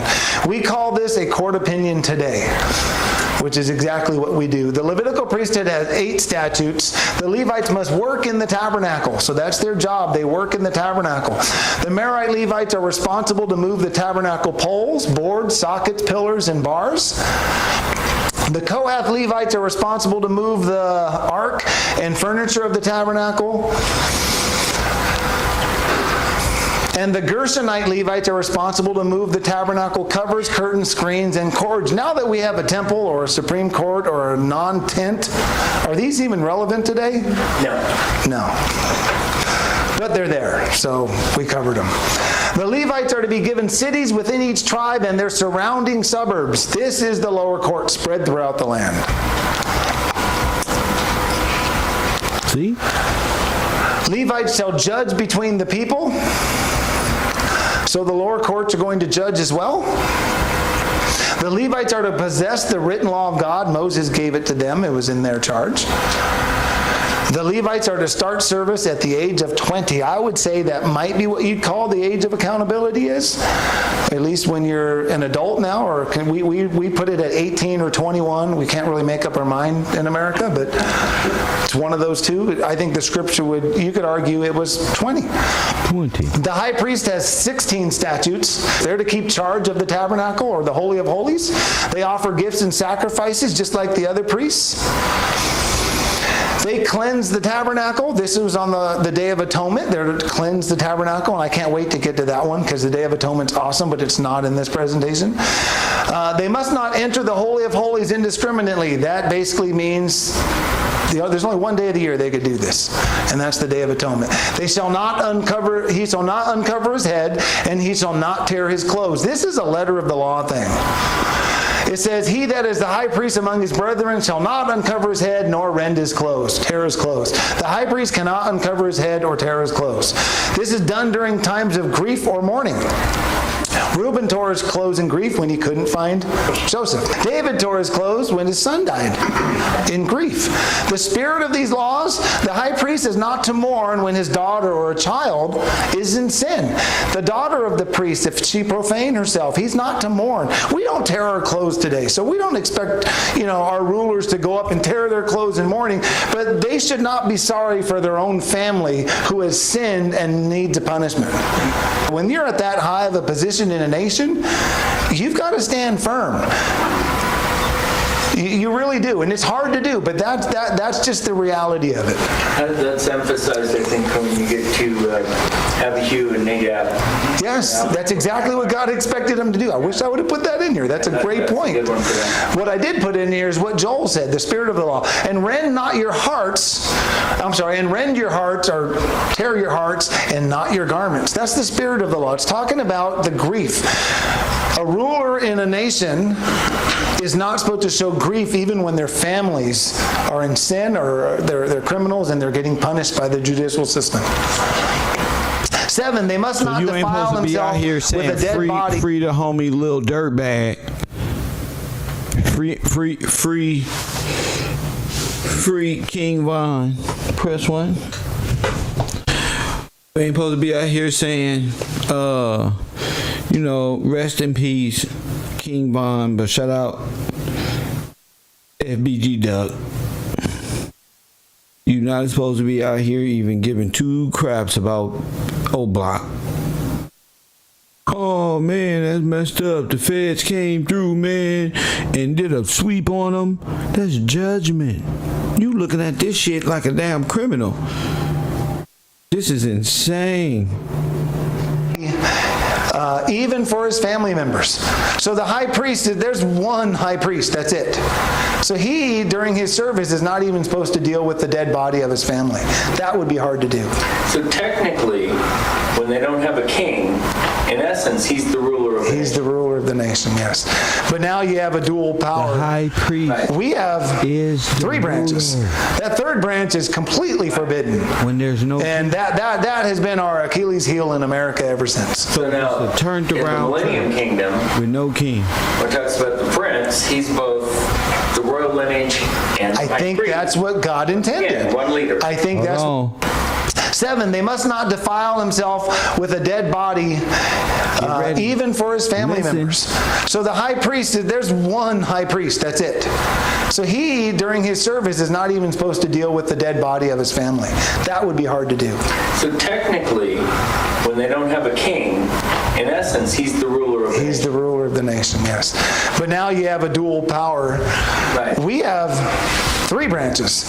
That 3rd branch is completely forbidden. And that has been our Achilles heel in America ever that's since. the So presidency. now, in the Millennium Kingdom, when it talks about the prince, The he's Congress. both the royal lineage and I high think priest. that's what God intended. Yeah, one leader. I think that's what God intended. The way he deals with us is amazing. He allows us, he gives us freedom. It's the perfect law. He's the ruler of the nation, yes. But now you have a dual power. Right. We have 3 branches. That 3rd branch is completely forbidden.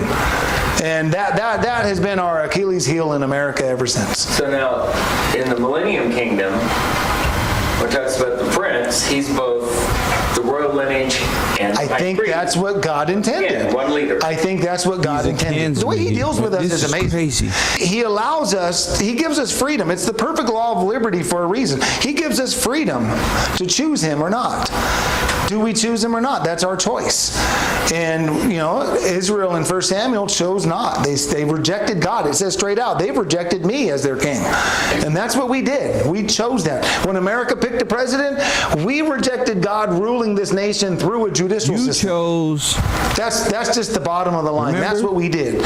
And it gets controversial, but that's why I compare the time of the judges with the time of the kings. The time of the judges was an evil time, but that's when God was a theocracy ruling the nation. When we threw him out, now we got a king and we have all sorts of other problems. It's true under a theocracy, and you can look at America during the colonial time, there was a lot of sin going on. But it's nothing like when we have a king. It's not even close. But that's what God intended, because it's the perfect law of liberty. There's freedom there. No, it's not. 8, he must marry a virgin Why for the would he- sake. See how he flipped that? He's trying to make it seem like the democracy. He don't know what to say. He's confused. Do you see that? He don't know what to really to say. Because he don't want to put it on them, but it's you. You see that? There's a rightful heir to all of it. You chose to neglect. Oh yeah, but that's the beauty in his glory is that he chose. He let us decide to just kill him. Like that we chose. See, but that's good that we focused.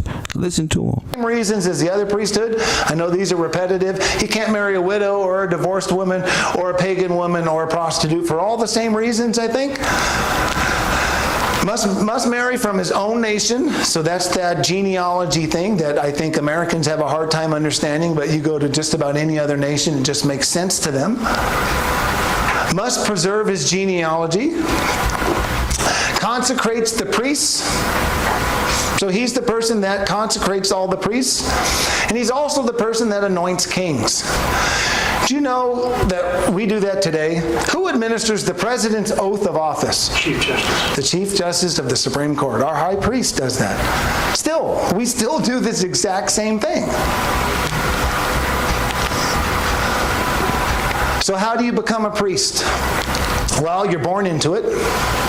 Consecrated at 20 years of age, if you fit all the requirements. Not every Levite or, Aaronic priesthood member or whatever were anointed as a priest. If they didn't meet the standards, they weren't anointed. Or you could take a Nazarite vow. The Nazarite vow was one way to become a priest. The Nazarite vow, you are holy or set apart unto the Lord. You know, the only other group of people holy unto the Lord were the priests. That's what the Torah constantly says. This is what Philo said. And when a man has vowed this vow, the law gives him the following command. First of all, to touch no unmixed wine, nor any wine that is made of the grape, nor to drink any other strong drink whatsoever. That's why to I'm the allergic destruction to of his grapes. reason, his thinking, his mind. That's why I'm allergic to grapes. I used to love grapes. But for some reason I became allergic to them. I don't know why I can't drink. Why I can't have grapes? I probably can have two or three of them. I start getting hives and shit. I can't breathe. So I said, damn, I can't have no more grapes. It's one of my favorite part of life. The Nazarite vow was one way to become a priest. The Nazarite vow, you are holy or set apart unto the Lord. You know, the only other group of people holy unto the Lord were the priests. That's what the Torah constantly says. This is what Philo said. And when a man has vowed this vow, the law gives him the following command. First of all, to touch no unmixed wine, nor any wine that is made of the grape, nor to drink any other strong drink whatsoever. So all my drink got to be what? Mixed. Mixed with what? Fruit. I can't have strong drink. I don't like drinking. My stomach is like, I don't even like drinking anyway, but my drink got to be highly soda pop for sure. You feel me? Of his reason, his thinking, his mind. Does that sound like what we just talked about with the priesthood? Thanks. Another group of people holy unto the Lord were the priests. That's what the Torah constantly says. This is what Philo said. And when a man has vowed this vow, the law gives him the following command. First of all, to touch no unmixed wine, nor any wine that is made of the grape, nor to drink any other strong drink whatsoever. To the destruction of his reason, his thinking, his mind. Does that sound like what we just talked about with the priesthood? Considering that during this period, his reason also is dedicated to God. For all which could tend to drunkenness is forbidden to those of the priests who are employed in the sacred ministrations. The Jewish Virtual Library says the same thing. In the person of the Nazarite, the layman is given the status resembling that of the priest. In fact, right after the Nazarite vow is the Aaronic blessing. Is that coincidence? Now, the Scripture does not specifically say that the Nazarite vow is to become a priest. But considering that during this period, his reason also is dedicated to God. For all which could tend to drunkenness is forbidden to those of the priests who are employed in the sacred ministrations. The Jewish Virtual Library says the same thing. In the person of the Nazarite, the layman is given the status resembling that of the priest. In fact, right after the Nazarite vow is the Aaronic blessing. Is that coincidence? Now, the Scripture does not specifically say that the Nazarite vow is to become a priest. But the judges in the time of Judges, we know Samson took a Nazarite vow. Most of the Nazarites we know took a vow. Paul took 4 men in to take a Nazarite vow in the temple in the book of Acts. The Nazarite vow, it's a vow to serve in the priesthood, was a temporary service. So you might do it for months or years. There was always a limit to it. In America, we still do the same. We just call it an oath of office. And it is usually temporary, 4 years, 7 years, 8 years. Sometimes it's for life. But we do the same thing. The spirit of this law is the same thing. We don't do all the offerings, but we pretty much do the Nazirite vow to go into service in the government. Number 1, you shall abstain from all alcohol just like the priests.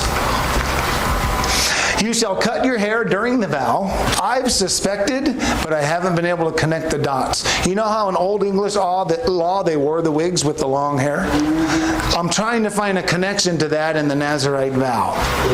Instead of growing, I don't know if it was the right thing to do. Instead of growing their hair long, when they were sitting as a judge, they wore the wig. And I'll bet you there's a connection. I just can't find it. You shall not touch a dead body during the vow. It sounds like the priesthood. A broken vow, you shave your head the same day and purify yourself according to the law. And upon completion, you shall make your offering at the door of the tabernacle. You shall shave your head at the door of the tabernacle and burn it with your peace offering. This is very similar to what the priests did, the Levites. It's not exactly the same, but this is how a non-Levite would enter the priesthood. Now, this opens the door for a time like today when we don't know who our Levites are. I mean, we have the technology maybe to find out, but there's always a lot of guests involved. How do we take care of that? Well, we take an oath of office today, and we don't have Levites running it. But He said, how do we take care of them? See, they know you were put in an asylum and put in a minority class. They know who the Levitical Levites are. They know what these Hebrew Israelites are trying to convey to the average person is, wait a minute, are God's jewels, his people, being held as ransom by these fucking foreign banks? That's what the importance of this is who you are and how to tell the difference between natural, supreme, God's law, and this antichrist, artificial need to take care of you law. We get to it. I suspect that the Levites, the strict application of that law is for the temple.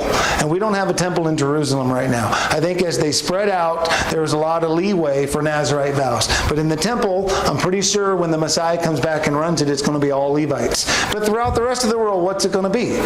Do we have enough Levites to spread the whole world? The reality is we don't. So that's what the Nazirite vow is for. You understand what he's saying? How is the judicial system funded? Well, there's the first tithe, the first fruits, the firstborn, and the head tax. Those are the ways we fund the... Did you hear that? They cut the head off the Negroes. Wait a minute. Let's go back and listen to what he just said and pay attention.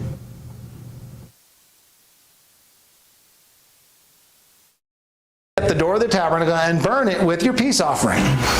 This is very similar to what the priests did, the Levites. It's not exactly the same, but this is how a non-Levite would enter the priesthood.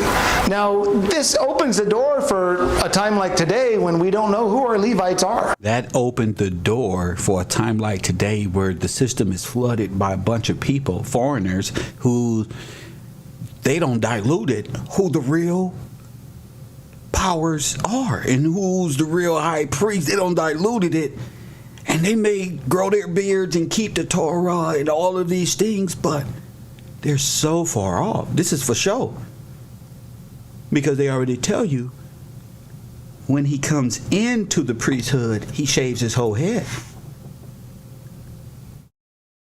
So we're going to get to the bottom of this in class, but this is very, very educational. I mean, we have the technology maybe to find out, but there's always a lot of guests involved. How do we take care of that? Well, we take an oath of office today, and we don't have Levites running it. But I suspect that the Levites, the strict application of that law is for the... They take an oath of office. The temple. And we don't have a temple in Jerusalem right now. Why? Was that where the treasury was? I think as they spread out, there was a lot of leeway for... They spread out. There was a lot of leeway. Nazirite vows. But in the temple, I'm pretty sure when the Messiah comes back and runs it, it's going to be all Levites. When the Messiah comes back and runs it. Oh, so he didn't just die? They know the return. They know the spirit of truth. They know prophecy. You don't. But throughout the rest of the world, what's it going to be? Do we have enough Levites to spread the whole world? The reality is we don't. So that's what the Nazirite vow is for. You understand what he's saying? How is the judicial system funded? Well, there's the first tithe, the first fruits, the firstborn, and the head tax. All is how they beat you into a banking system and took you out of common law. Those are the ways we fund the judicial system. There are 3 tithes. How's the... Hold on. I don't think y'all ready. I think I'm going to save this for the morning. Y'all better call in. Did you hear what he just said? You see how important this is? I'm going to save this for the morning. How the government is funded. Huh? How the government is funded. Oh my God. Then I say the firstborn? Haven't I been saying the firstborn this whole time? The whole time, your firstborn. Didn't I tell y'all that your firstborn funded this whole enterprise? Oh, yes. Oh, yes. This is the part I've been waiting for right here. Coffee and Kush TV, Cavro University. Yeah, shout out to you guys who is here early. And according to my next stream, which will be another hour or two, give me a little break to come back and deliver another powerful morning rant and stream. It's going to be all interaction between us and you guys. And if I got some videos to show you the proof points, I will do that. But this is amazing time. This is amazing way to perceive what they call old law and what you're going through today. Mob rule. Every offense that they've done to you is against Levitical and supreme law. Those are, but you don't have anybody to speak for you. Everything this federal government has done to you is against the law. Everything. Can you say everything? Everything. I'm talking to law-abiding, sovereign, colonial Americans. I'm not talking to criminals, white supremacists, black white supremacists, Russians, communists, federalists. I'm not talking to you. No, I'm talking to the people who are enslaved in debt bondage by this system. The first tithes, the first fruits, the firstborn, and the head tax. You see, the head of state, the head of the household is not even there. Your mama the head of a household.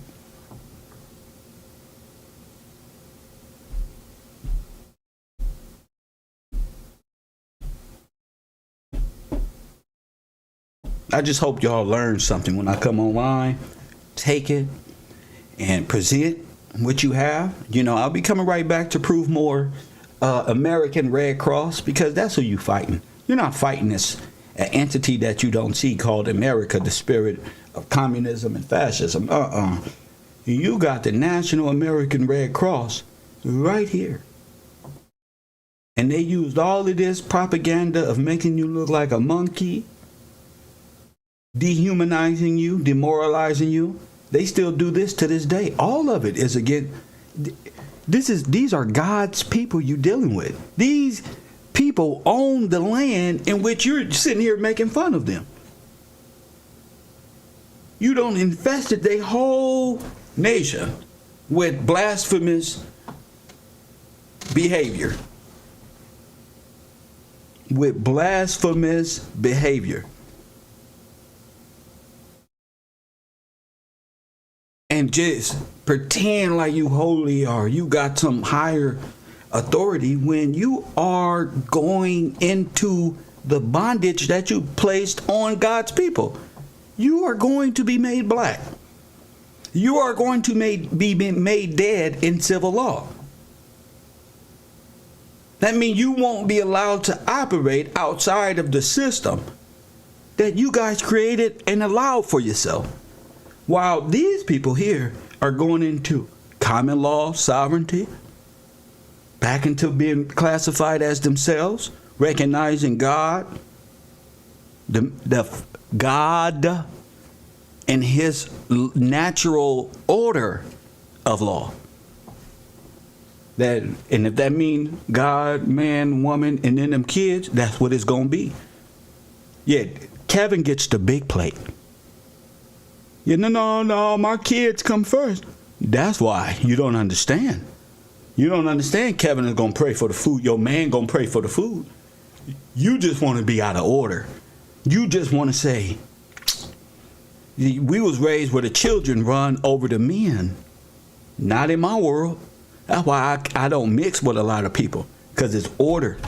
And they don't expect that coming from a dude from Los Angeles. You know, it's order, G. I can ha and he, but in order though. That's when I'm at peace. Yeah. I've been through some things that, let you know what you don't want in life.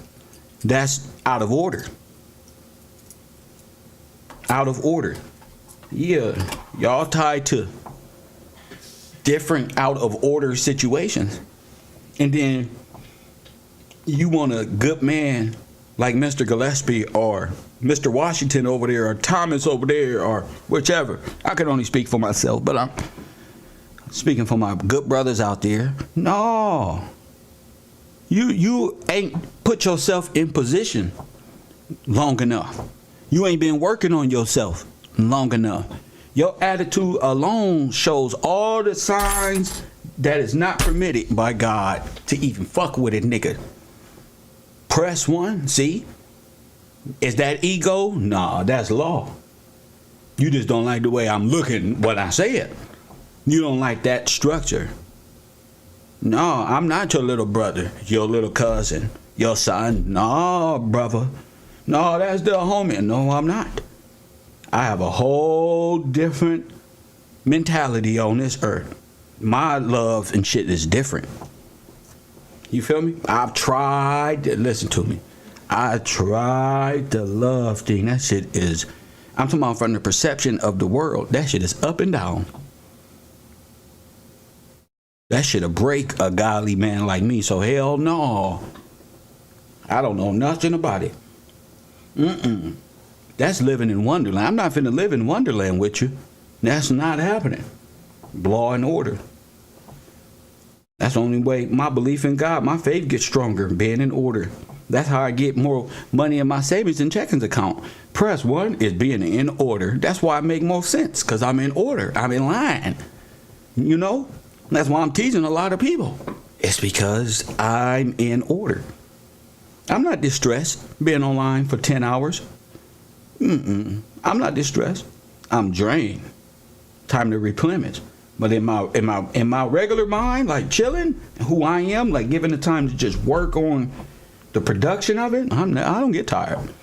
I'm like Kevin Gates. I don't get tired. I wake up 2, 3 in the morning and be back on it as soon as my nap is finished. Press 1. I got off the stream yesterday. Press 1, 6, 7 o'clock.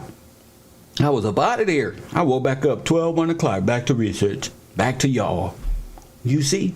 You got to know what that is. I'm done before the sunrise. Fuck being up. I'm done before LA finna wake up and go to work. I'm done for today. Or am I? I can come right back. Come right back. It's nothing. Hit that like button and subscribe. Hit that button. So a lot of people is just caught up in shit that I can't even be around. And that's facts.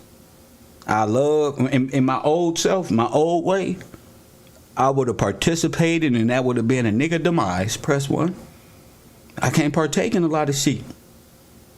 I'm held to a higher standard. And so are a lot of y'all. Held to a lot of, yeah, these little spandex white girls look fire with them thickums. Press 1. I love to participate, but it ain't gonna amount to nothing. Tomorrow I'm gonna wake up like, damn, that was just a sexual urge. I'm gone. And I know that road. Press 1, damn, you bad, but this is a sexual urge. I'm gone. Why you think godly men be the main ones tempted the most? The baddest ones. Just here you go, press 1. Or is that you know who? You ever seen The Devil's Advocate? Or is that you know who?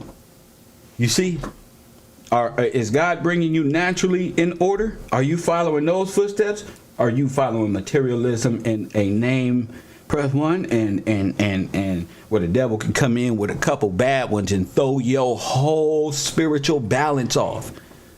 Press 1, they be back there celebrating, doing witchcraft, and Satan just wants you. Press 1. He just needs you off your path. Hit that like button. Subscribe to the channel. He just wants you off your path. Don't go off your path. Don't let nobody who biting off the tree of forbidden fruit to lure you away. Man, Adam, press 1. Do not do it. Who is this writing in my? Press 1. Sir, do not come in here typing about start with your own community. This is the community. You shut up and call in. You be quiet in my chat room. You're not a supporter of mine, Mr. Joshua Caleb Fisher. I don't even know if you're African American.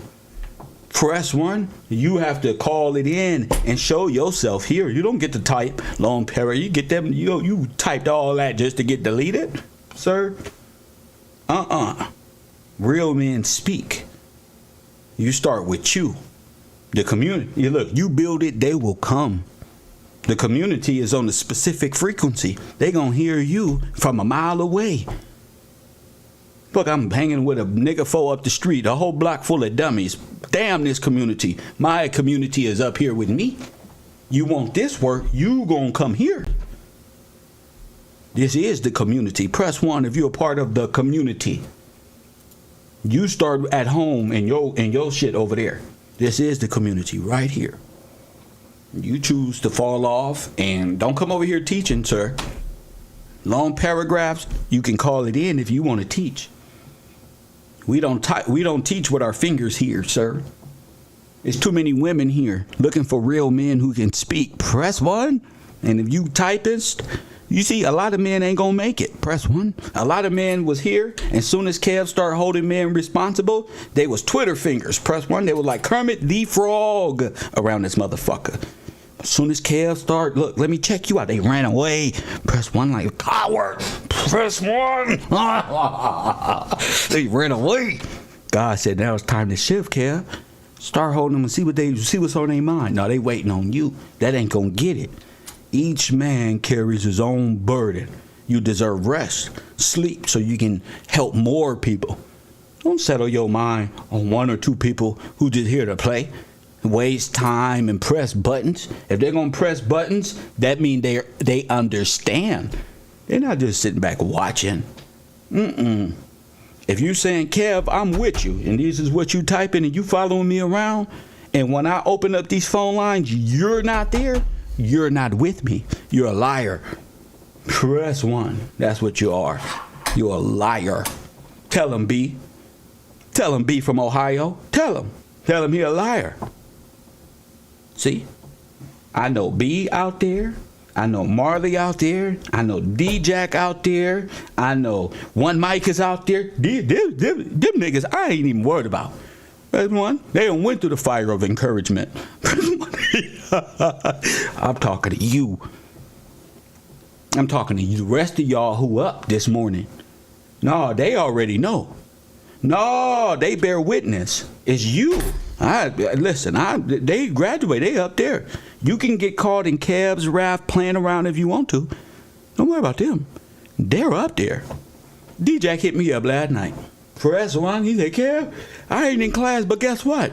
Guess what? I'm studying like I ain't never studied before. I gotta go to work. He run a whole dog kennel out there. Press 1. But he's getting in the books. He's getting in those books.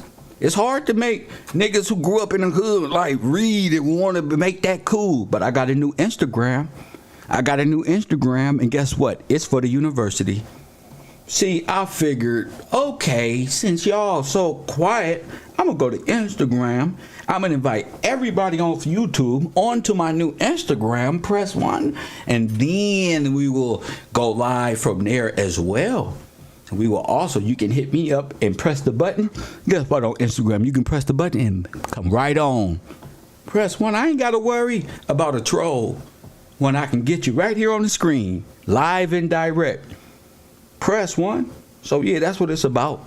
consistently upgrading, finding new ways to deliver great messages. I appreciate everybody. We'll be back for Cairo University at 9 a.m. Eastern Time. Give LA time to wake up.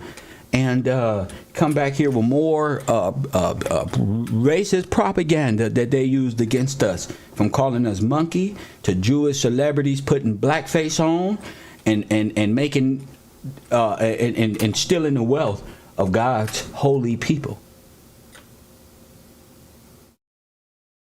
Facts. Anybody breaking that down like that? They say they stole the wealth of Africa. Africa didn't even exist till 1940. What? Okay then. They stole the wealth of Africa. Africa wasn't even invented until all the other storylines was invented in the 1940s after the war. How you an African and it just got created? How you from the land of Israel and you calling yourself a Jew because of that? And guess what? It was just incorporated in the 1940s. All the laws in America is in fact Levitical priesthood law. Do you follow me? Do you follow me? Hold on, caller. All of the laws in America that were compiled, the common law, is ordained by God in the way of the order. Press 1. Coffee and Kush TV, you on the air. What up, champ? How you doing? This is Marcus from Georgia again. How you doing this morning? Oh, man, bless. Gotcha, man. This is a real interesting show this morning. I noticed that you were live, man, when I got, my truck by 5:30 this morning. I was like, oh, man, you can't live this early in the morning on the East Coast? I was like, that's what's up. Yes, and sir. I started listening to the show, and you can really see how Satan has everything turned up one backwards according to God's law. Go ahead. And you can see it that according to them, they do everything backwards. Like we were talking about the judicial system, how they come over, well, we used to follow 80%, now we follow 20%. And we talked about the firstborns and the tithes and the taxes. None of the tithes and taxes that we pay actually go back to the church. It goes back to the federal government. And you can see here that Satan, he knows God's law, because he was an angel. And he said, according to how they that mean he studied the law. Yes. Yes. And he's doing everything in God's law, but in backwards order. Come on now. You see here, like the headship arrangement. Like we see here, they're pushing more women's rights. I mean, I love my sisters, and I do believe they do need rights, but That's right. they're doing it the wrong way. That's right. The Bible talks about the headship arrangement. I want to read you a scripture, Kevin. It's 1 Corinthians 11:3. Go ahead. It says, "But I want you to know that the head of every man is the Christ. In turn, the head of a woman is the man. In turn, the head of the Christ is God." So there's an order of things that God wants us to follow. And we can see here that, man, this system got it all backwards. Yes, sir. Our women don't want to be under man. They're independent. Exactly. They don't want to see man as the head. No, they don't. And here, they want Kevin, the children to rule over the man. So they rule over the man. And the man is placed on the black burner. And where's God at? Under the children. Yeah, he's under the children. Yeah. Yep. Go ahead. Yeah, because I've seen it plenty of times. This here says, "Oh, my kids come first. My kids come first." That's right. And it's somehow I respect that, but because we've grown up to respect that.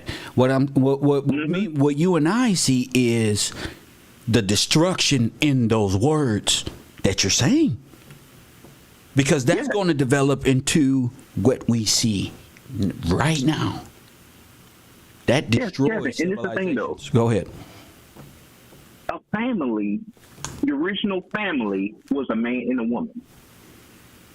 Not a woman and kids. It That's takes right. a man and a woman to make kids. Come on now.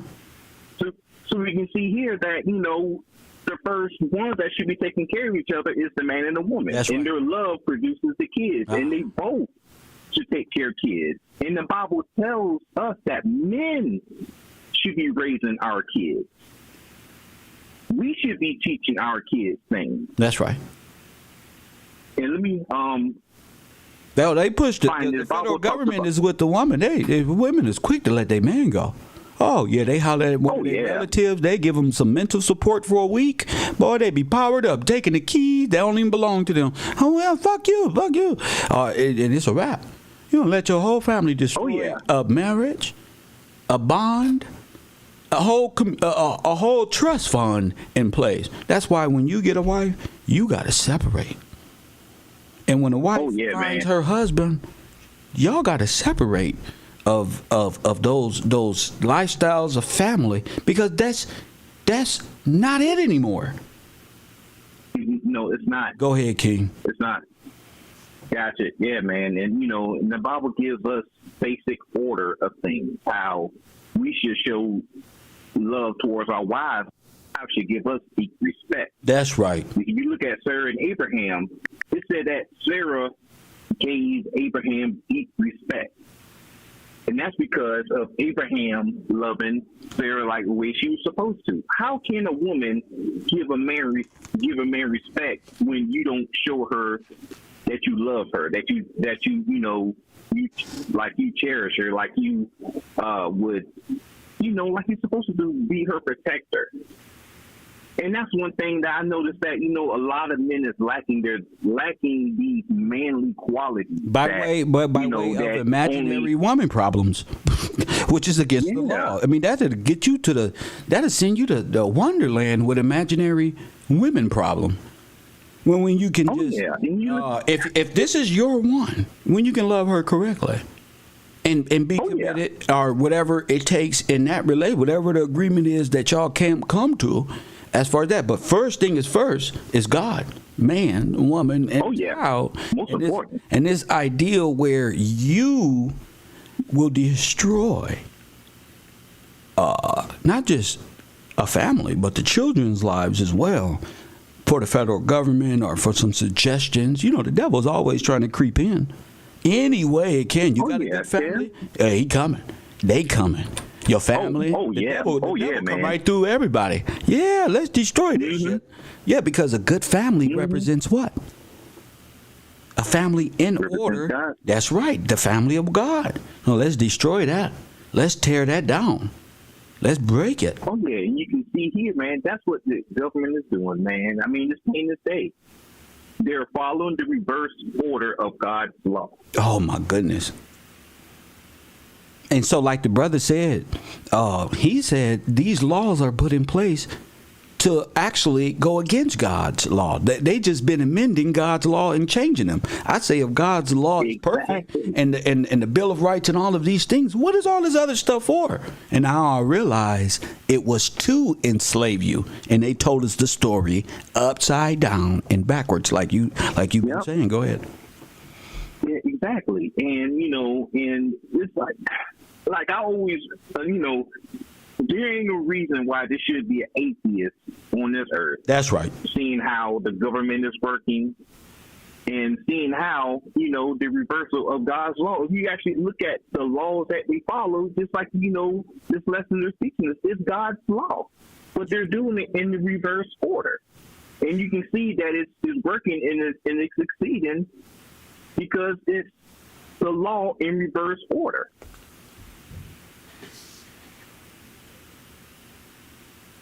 And I just want to let you know, Kev, I sure do appreciate you, man, that you spreading this information, man, to our people. And we just need to wake up and see, the Bible tells us that, God, if we read the Bible, God tells us what Satan's plans is doing. And it shows us how to stand upright. And so we can put on our suit of armor. So once we see these missiles or this coming, or these artillery rounds coming from all different directions, we know how to guard ourselves and block it. By way of law. Doing By way his of law. And you can say, I love God, Yeah. but your country and your men are in disarray. You don't love God because you put your men and the law under or to the man. You don't love God because you put your homeboys over your woman. Yep. See? You put your man. mama over your woman. You put your Kev, and I seen it. Seen it on TV and stuff like that, man. When I look at it, I just shaking my head, because that's the foundation of the family. It's the man and the woman. That's right. If you let your mama come into your relationship between your wife, that's right. That's the issue. That's a big issue. That's a huge issue. Oh, yes, it is, man. See, I love my mama to death, but, when it comes to my household, it's like, oh, yes. She doesn't try to tell me how to run it or anything like that. Or even my father doesn't try to tell me how to run it. That's right. My father expects me to take the things that he taught me and apply it to my family. And that's what a lot of men missing today, man. Those father figures that teach them, yes, how to be a man. We see, a lot of things, like you heard the term, be-made Negroes.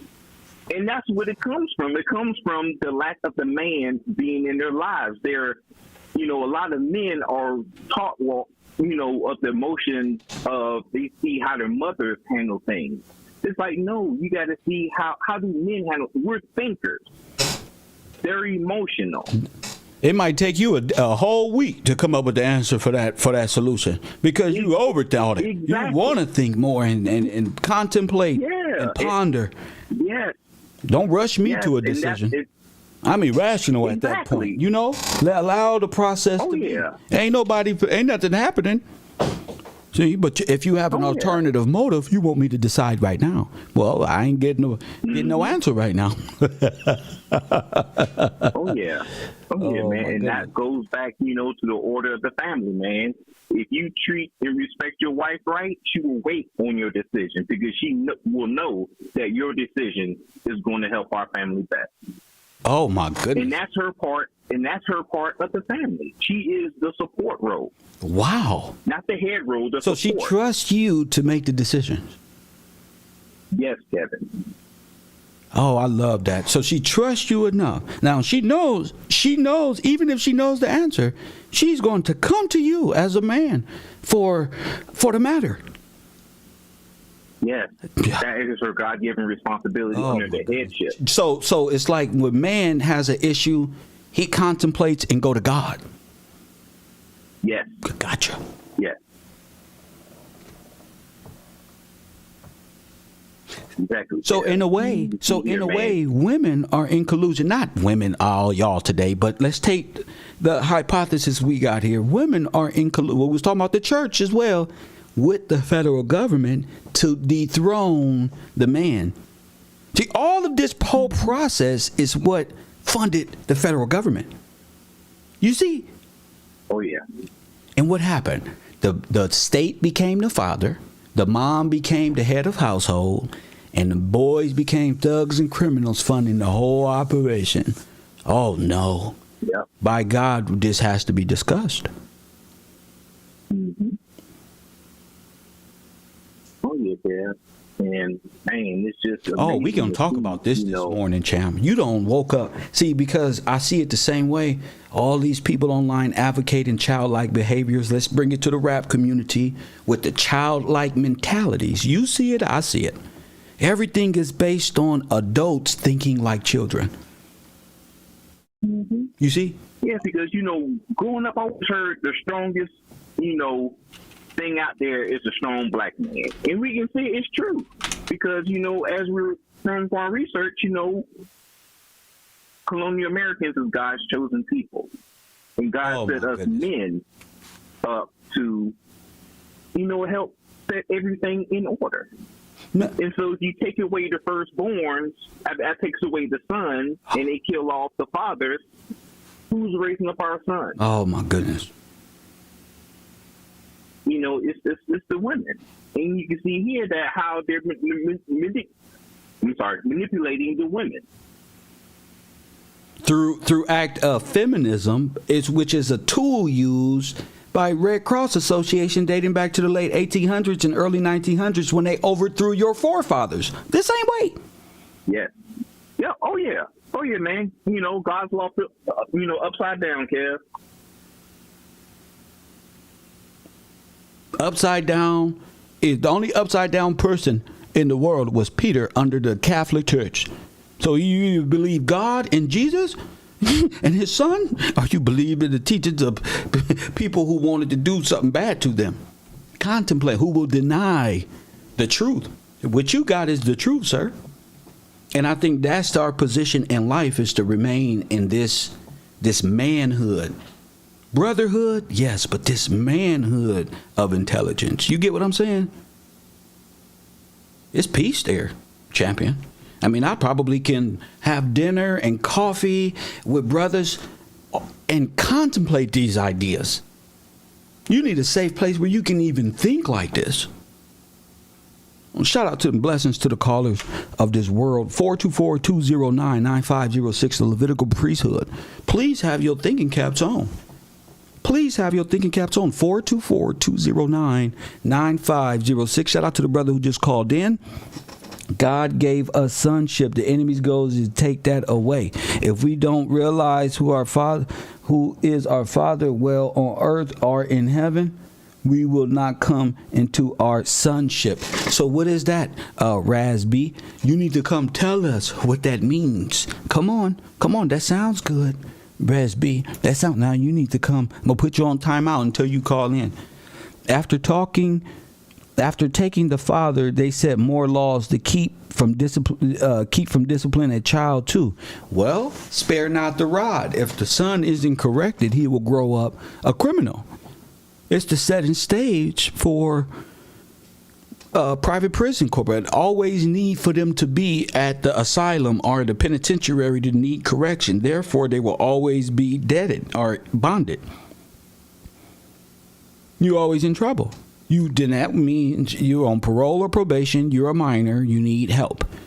Okay? As long as they can keep you, that is the servitude. You're black. You're a criminal. You're on parole. Oh my goodness! And you're dead in law. They just ripping apart your whole your whole trust fund. In the back is saying, "God we trust." They talking about the money.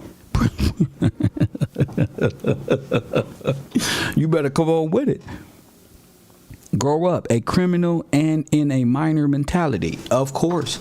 So you're ripe to be taken advantage of and always be kept in these asylums, these big hospitals, because you need help. You're a criminal. You're deviant. So they help you become. They have turned you into them. They have turned you into what they were before you stood up, before your forefathers stood them upright. You get it? So this deals in demoralization. Say it with me. Demoralization.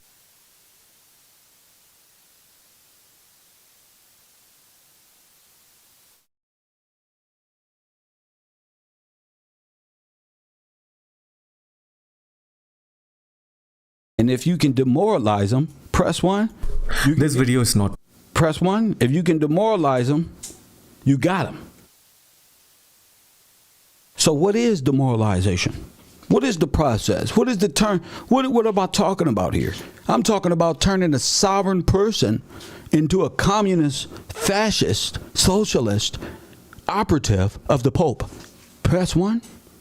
Do you know the pledge to the Pope? It's the same pledge of the neighborhood 6-0s. Oh yeah, you throw them upward, that's a pledge to the Pope, or you throw them downward down with the Pope. So think of it.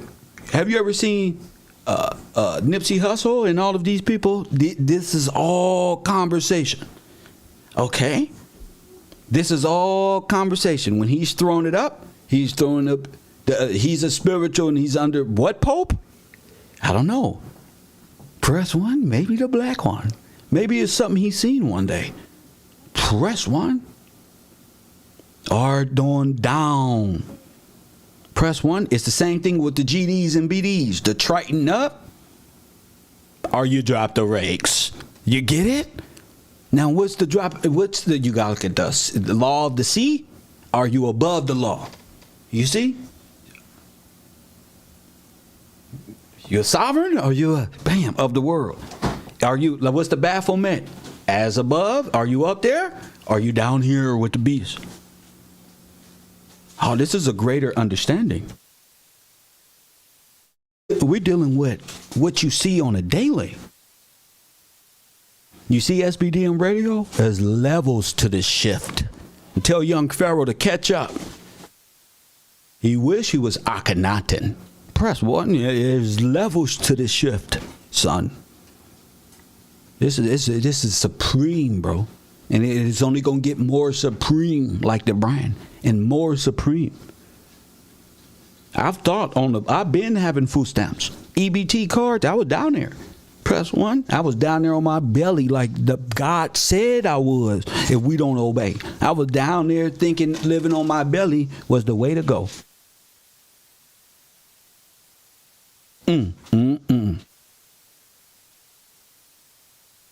Bruh. No, so when I'm talking ideological subversion, how did the communists demoralize you to this point and make you antichrist? How is Sonetta and them teaching our people all this antichrist knowledge against common law? They ever teach common law over there? Nope. The only thing they like to play with is the allegorical religious aspect of what you're caught in. You've been living in a dream world, Neo, or Wonderland, Alice.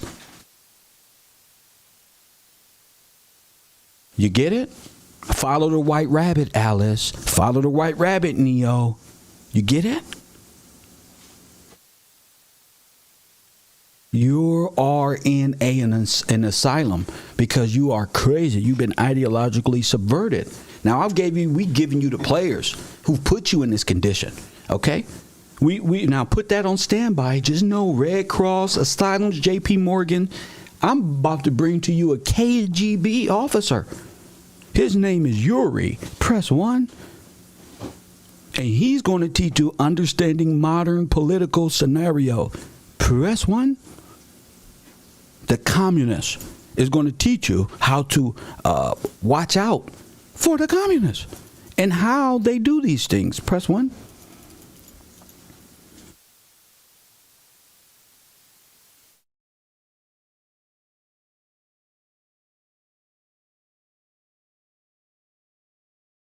This is what we teach at the row. Press 1. Who put you in this condition? Who brainwashed you? Okay? So this is what's coming up next on Cav Row. Be cautious. Okay? Do not come to class stuck. I'm about to start the program. Hit that like button when I start it. Subscribe. Press 1, simulating you a student, and enjoy it. Okay? So Coffee and Kush TV, 9:30 is the time, right before 10. Be here, present. Contribute to the show by hitting the like button, by subscribing, going to the Patreon, or going to the Cash App. Any of the 4. Press 1, any of the 4. Just support the broadcast, like, share, and if you want to edit, and please help me out. I need to edit because I'm building a whole storyline for Instagram and YouTube. So shout out to y'all people who support this broadcast. I'm going to do my shout outs after in the mid of the next show. And I appreciate each and every one of y'all. You got me? And as always, family, I'll holla.